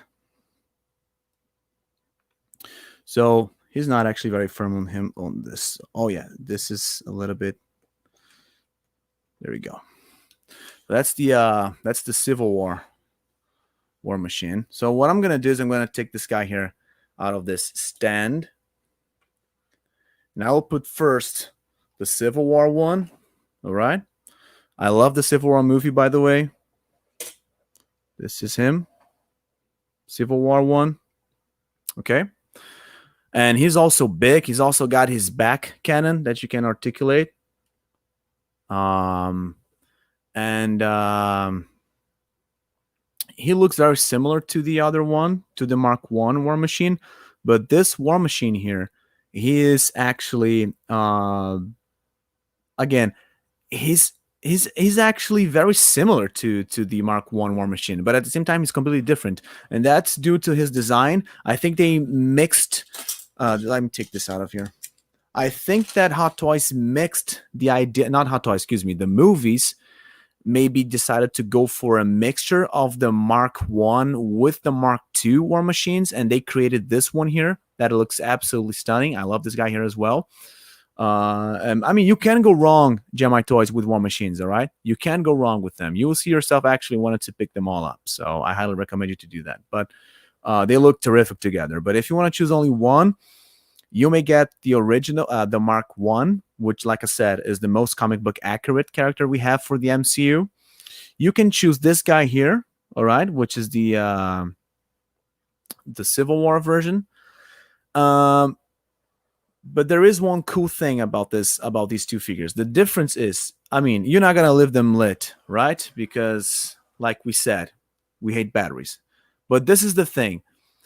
The Mark One version, all right, from Iron Man 2, he's got deep and very bright red lights for the eyes. They are super red. It looks like evil, all right? It's super, super red. It's super red. And the chest is a reactor is like a bluish, can you guys see me? It's like a bluish white color, right? Very bright. But the eyes are fully red, so he looks like evil. Again, replicating the idea of the comics.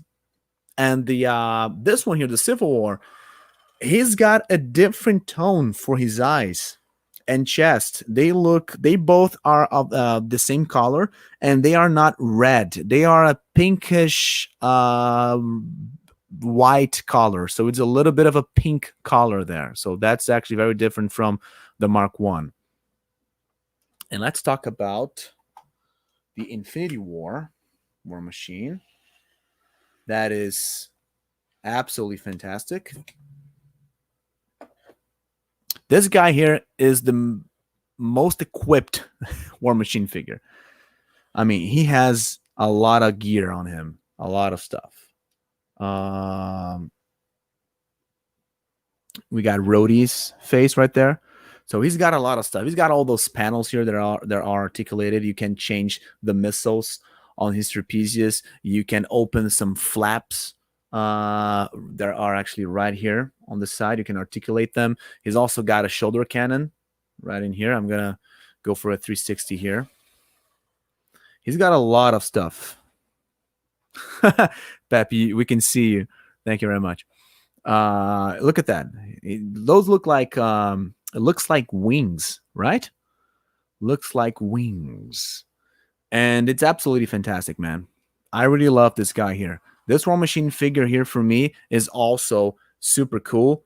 And again, I don't know, Gemini Toys, if I convinced you, but the Mark One for me is classic, is the most iconic. If you're a fan of classic stuff, like you said you were for the Batman movies and all of that, it may be how do you say? It may be more. It might make more sense to go for the Mark One for your collection. Like if you want to be a more classic, if you want a more classic approach for your figures. And Spaceology says, "Whoa, ammo on top of ammo." Yeah, right. I mean, look at that. He means business, and that's the idea of War Machine. I'm gonna close his faceplate, by the way. It looks terrible. Hold on.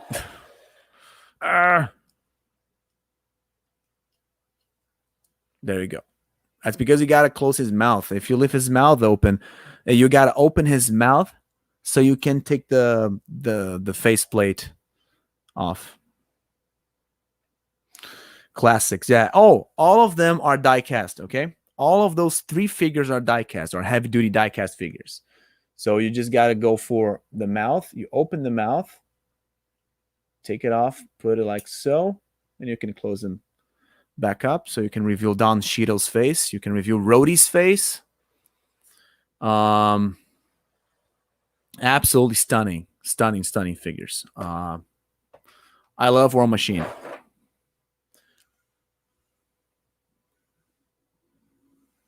Let me put those guys here like so. What is your favorite, guys? Let me know in the comments. Pepe, Spaceology. Who else is active right now? The Ferdicum are still there. Alan, se você tá vendo aqui, qual que é o seu War Machine favorito? O do meio, da direita ou da esquerda? Let me know your thoughts.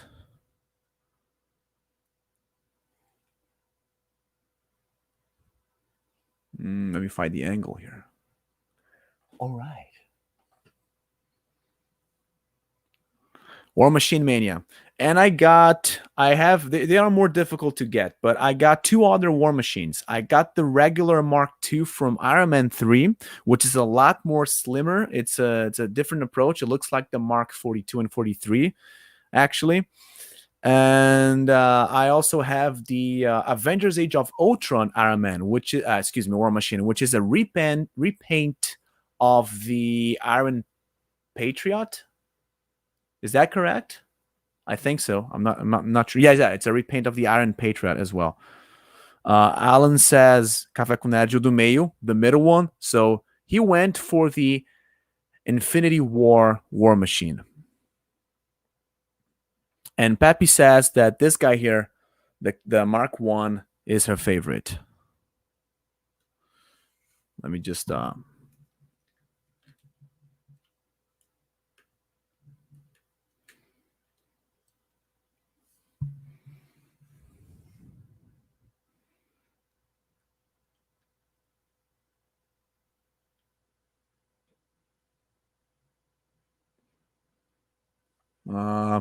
hold on. Let me just.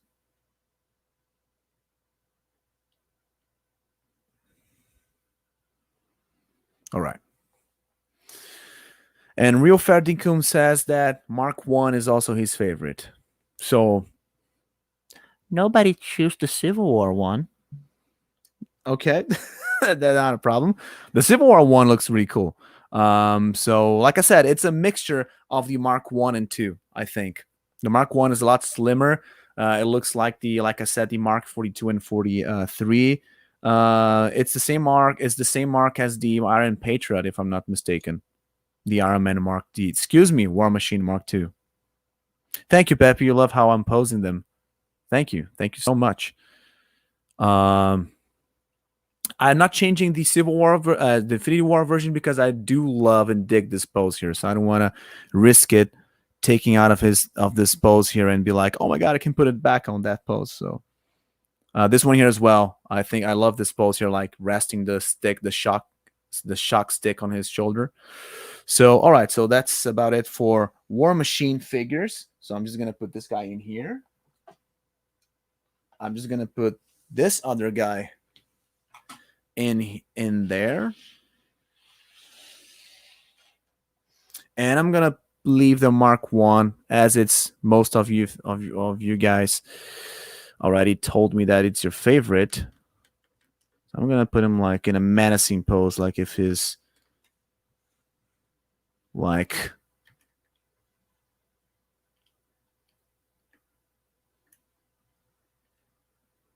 looking for a fight. So it's tough to pose him with my hands like that.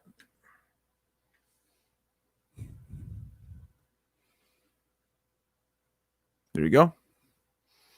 So I love this guy. He's also, for me, it's also one of my favorites. Comic book accuracy. That's why I like to see in Marvel movies and DC movies, and sometimes it's what we don't see. And for me, it's okay because again, some other brands make figures that look like the movie, but they change something and they make it more comic book accurate. We have that for some Asian brands making Iron Man and War Machine figures, like Re-Edit, the Re-Edit line by Bandai, if I'm not mistaken, makes a lot of stuff that is super comic book inspired, but at the same time, it reminds me a lot of the movie marks. So it's a mixture of that, but they are 1/9 scale, if I'm not mistaken. No, they're not 1/9. I don't know. I don't remember now. But they are smaller than Hot Toys, and they are a little bigger. They are bigger than they're bigger than DC Universe. They're bigger than this. Might be. No, actually, they're on the same size. All right, so I was wrong. They are actually 1/12 then. All right. This is a DC Universe figure, by the way. I used them at the very beginning of my video. So we are already at the very end of the streaming. We still go for some few minutes here. I'm gonna go for some impressions if you guys are into it. So I would like to know in the comments which characters would you like me to portray here on camera. Star Wars characters. I know you guys already saw that for Dante's streaming. That was 2 weeks ago, 2 weeks and a half, 2.5 weeks ago, I think. I don't remember. And some of you already heard my impressions on, as we spoke to Instagram, through Instagram and all of that. So since this video is going to be on my library here on my channel, so people can watch it later, I'm gonna ask you guys to give me some ideas of who you wanna hear for Star Wars. We're gonna first start with Star Wars, and Spaceology here already strikes asking for Dooku impressions. All right. So, only a fool would not bite the War Machine Mark 1, as he is one of the greatest figures that I've ever seen in my entire life. And Pepe asks for Qui-Gon. I don't have a glass of water. That was a mistake. Qui-Gon. Obi-Wan, I do not know which war machine you prefer, but I will tell you this. I liked Infinity War. This figure will train and will become a war machine Jedi. And soon he will be ready for trials. And he will not wield a dual lightsaber because I was murdered by one. So Obi-Wan, do not defy me, Obi-Wan. All right, that was that was Qui-Gon. I really need a glass of water next time because I like to make everything here clean. And let's go back to Dooku. Let's make a dialogue. See if I can pull it off. I mean, isn't that retarded? Why am I doing a dialogue with Qui-Gon and Dooku with two War Machine figures? Wasn't I supposed to get Qui-Gon and Dooku? But they're stored like in the cabinets. So Pepe asked Obi-Wan. All right, so I'm gonna go for like I'm gonna make a dialogue of 3 characters. So it's gonna be like in front of the camera. I want to let you know that I am the greatest War Machine figure of all times. And I have no idea what you want. But I will tell you this. I am the best Iron Man figure. Oh. Did you say Iron Man figure? Oh, yes. Alan actually said Iron Man. But he meant War Machine. I'm the best War Machine figure in his collection. Oh, you a fool. Alan meant War Machine, and you said Iron Man. I know. I just addressed that.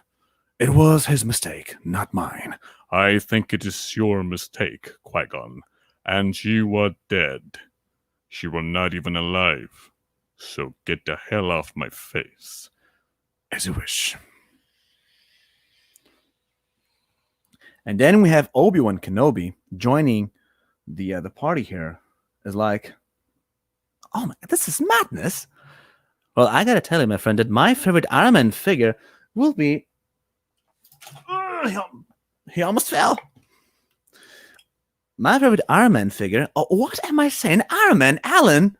Could you stop this nonsense? It's War Machine. Well, my favorite War Machine figure will be the Civil War one. Isn't that absolutely fantastic? Oh, I know that Anakin doesn't like him too much, but I love this figure. I mean, let's keep the graphics to a minimum. This figure here looks absolutely stunning. I love his cheering disposition. Look at that.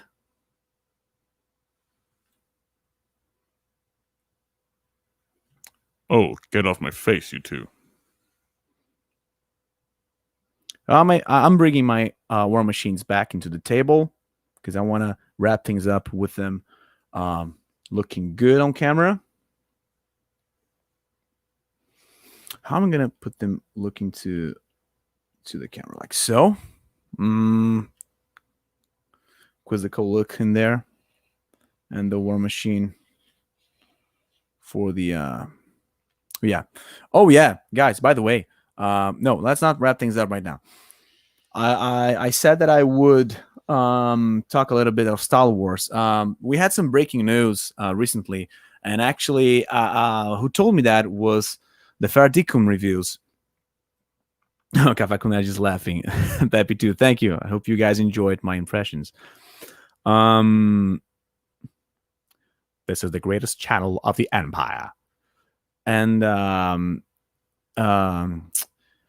Real Ferdicum said to me that he showed me actually a video saying about the Mandalorian actor, something Pasquale, right?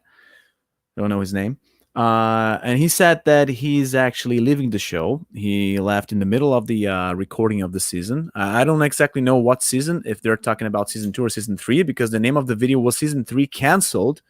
And I don't know if he left the shooting in the middle of the season 2, and they thought that the season 3 would be canceled because of that. They already sorted it out, but the thing is, it was a rumor, all right? Nothing is confirmed. It was a rumor that he wanted more screen time without his helmet. So he wanted to show his face a little more. a lot more actually. And Jon Favreau and the Mandalorian's creator, they went against that and they argued about that, and that's the rumor. That's why he left the show. And but regardless, the real reason why all of that happened, they already sorted out, and he's not gonna play the character on set anymore. They're gonna go for another actor wearing the suit, but he's gonna voice act the character, so we have the same idea. So if you didn't know that, it wouldn't make any difference, but still, since it's gonna sound the same way and it's gonna look the same way because it doesn't matter who's actually wearing the suit, um, it's all good for Mandalorians. Um, Mandalorian fans. And Pepe says it's Pedro Pascal. Yes, it was something Pascal, and I didn't remember exactly what was the first name. Pedro Pascal. That guy was in Game of Thrones. If you don't know, Oberyn, I think his name was, and he was killed by the mountain. Mountain actually crushes his face like if it was a watermelon. Yeah, not too heroic that there, but that's the thing. Star Wars is actually going on a crazy moment right now, and one thing that I want to talk about is the Old Republic. They're gonna go for the Old Republic. So the thing is, Kathleen Kennedy had a screenplay basically done for the Old Republic movies, but she was what she wanted to do for the Old Republic movies. Excuse me. No, I don't know if it was going to be movies or a TV show, but what she wanted to do was there was a tape on my War Machine figure, by the way, and I have no idea how it got there.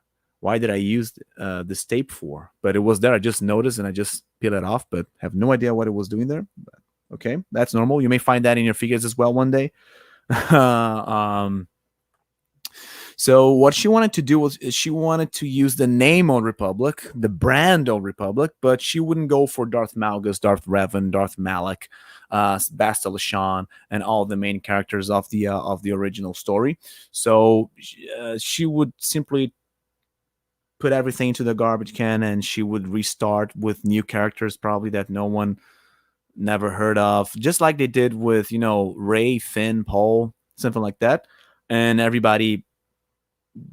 people didn't even know about this project until now, and actually a few weeks ago, and they officially, Bob Iger and George Lucas, they officially put an end into her screenplay, and they already said that they will make an Old Republic. Yes, we're gonna have Old Republic stuff for TV shows and movies in the future, and it's gonna be 100% video game accurate. So we can expect to see all those characters we all love in the Old Republic games on the screen one day, in movie format, in TV format, TV show. I mean, they're gonna go for the hype of the Mandalorian, and they're gonna go for. I mean, so it wasn't canceled. That was just the thumbnail video thing where it's like lying thumbnails when they said that they were because of Pedro Pascal controversial thing where he wanted more moments with his helmet off. That's why he left the show and season 3 was canceled. Season 3 was basically when Luke Skywalker would appear, portrayed by Sebastian Stan, young Luke. So it was a thing where, people may be like, oh my God, it's canceled, but it's not canceled. I mean, it's not canceled, man. It's going to happen.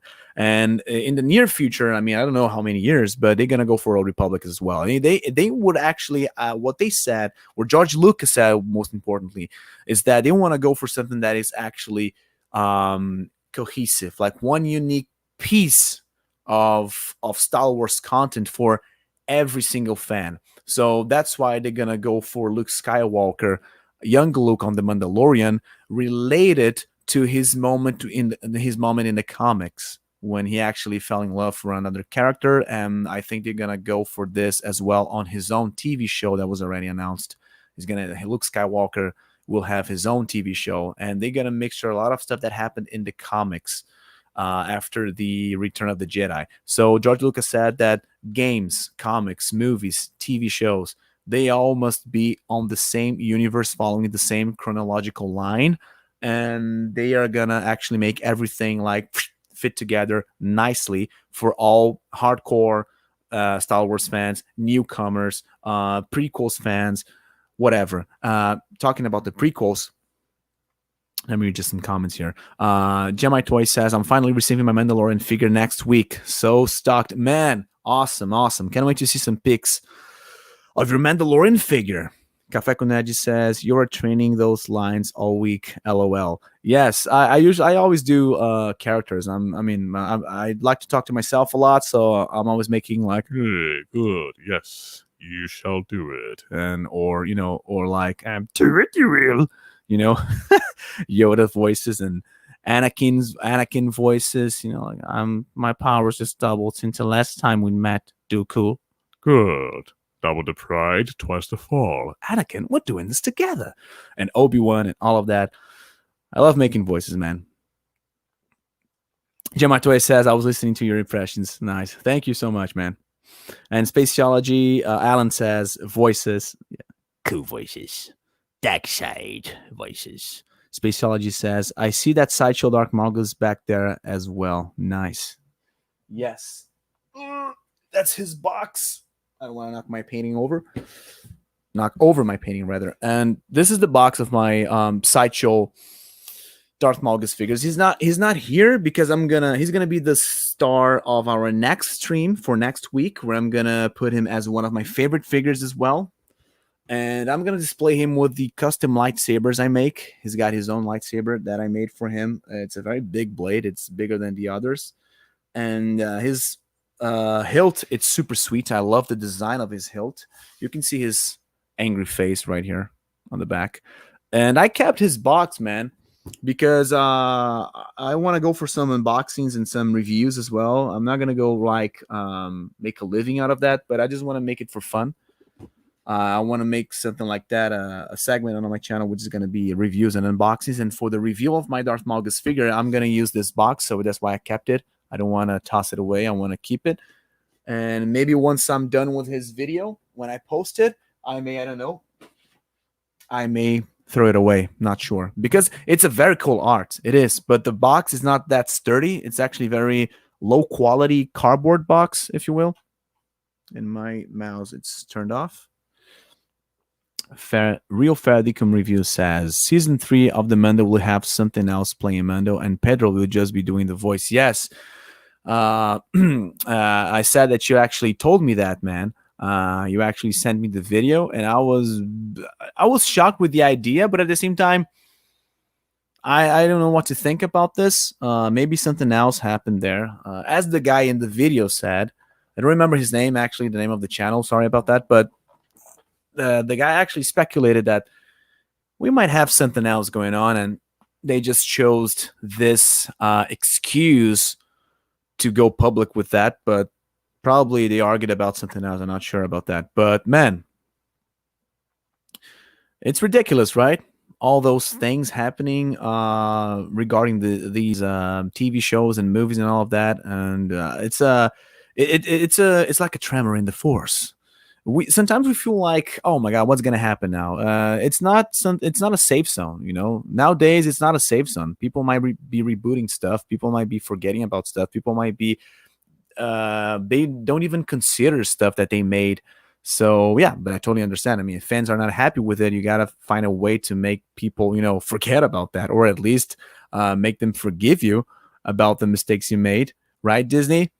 But at the same time, it's just complicated, like people really complain. People will say that it's actually Kathleen Kennedy's fault, but Bob Iger was actually backing her up with all her decisions, along with Disney, his Disney CEO. So let's hope that they do something different this time and that it's good enough and we don't see everything falling apart before season 3 for the Mandalorian show.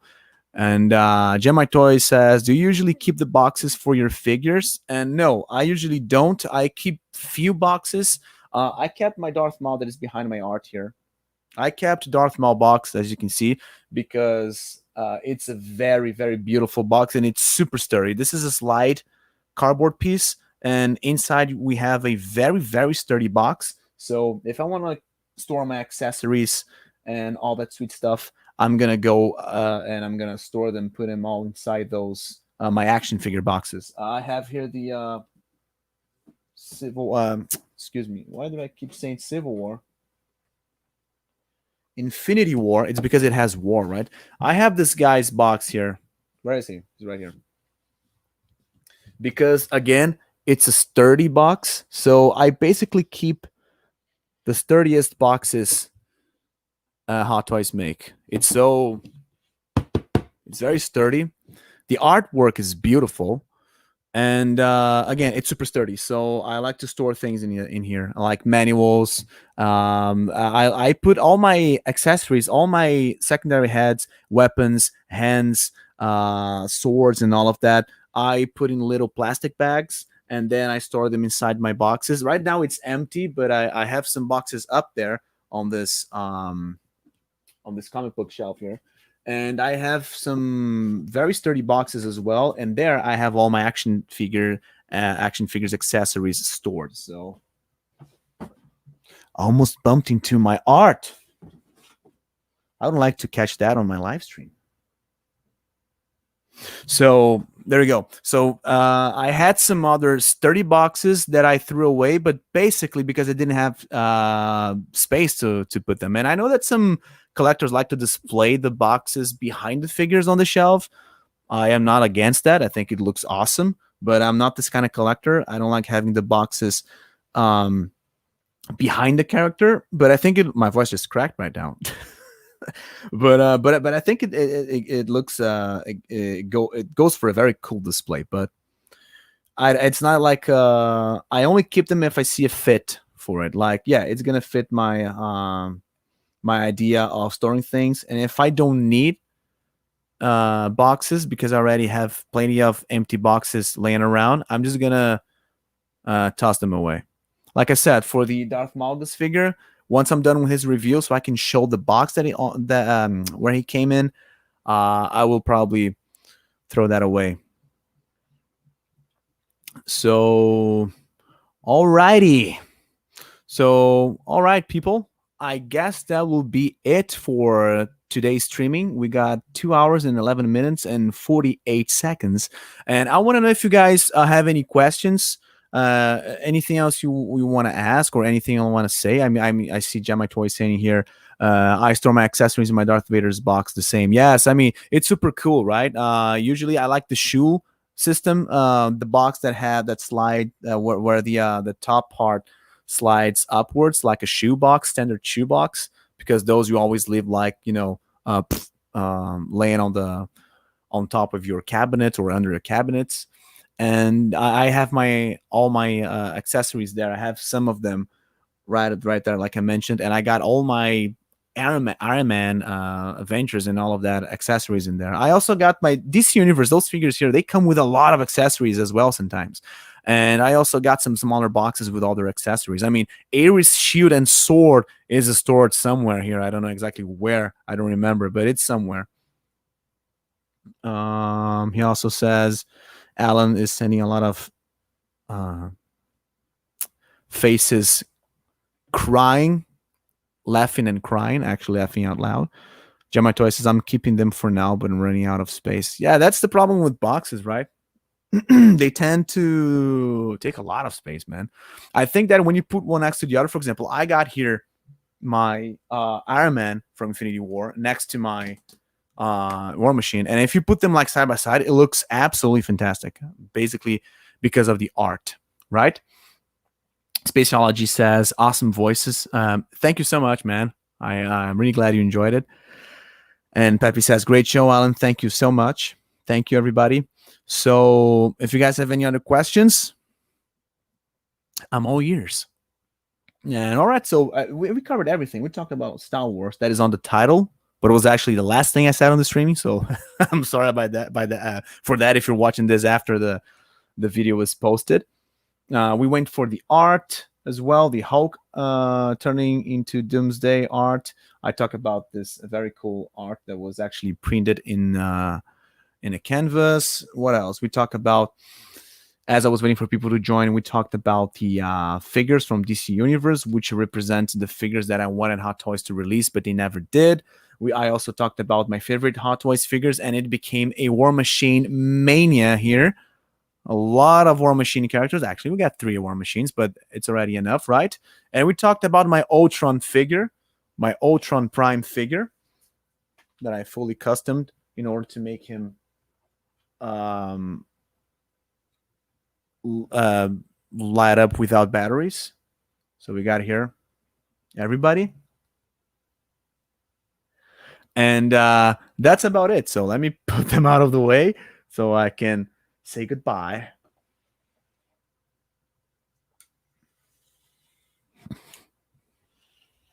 Alrighty. So, guys, this was my second stream. It was super awesome. Thank you so much. I really want to thank all of you who are watching, and especially everybody that was super active in the comments. So thank you very much, Pepe, Spaceology, J My Toys, Alan Café com Ned, muito obrigado, cara, por ter participado. Thank you, Real Fair Income Reviews. Thank you, Rob. Rob is already, he's he's gone already, but he was here for a long time in the streaming, almost halfway through. Dante, I don't know if you're still watching this, but thank you for joining.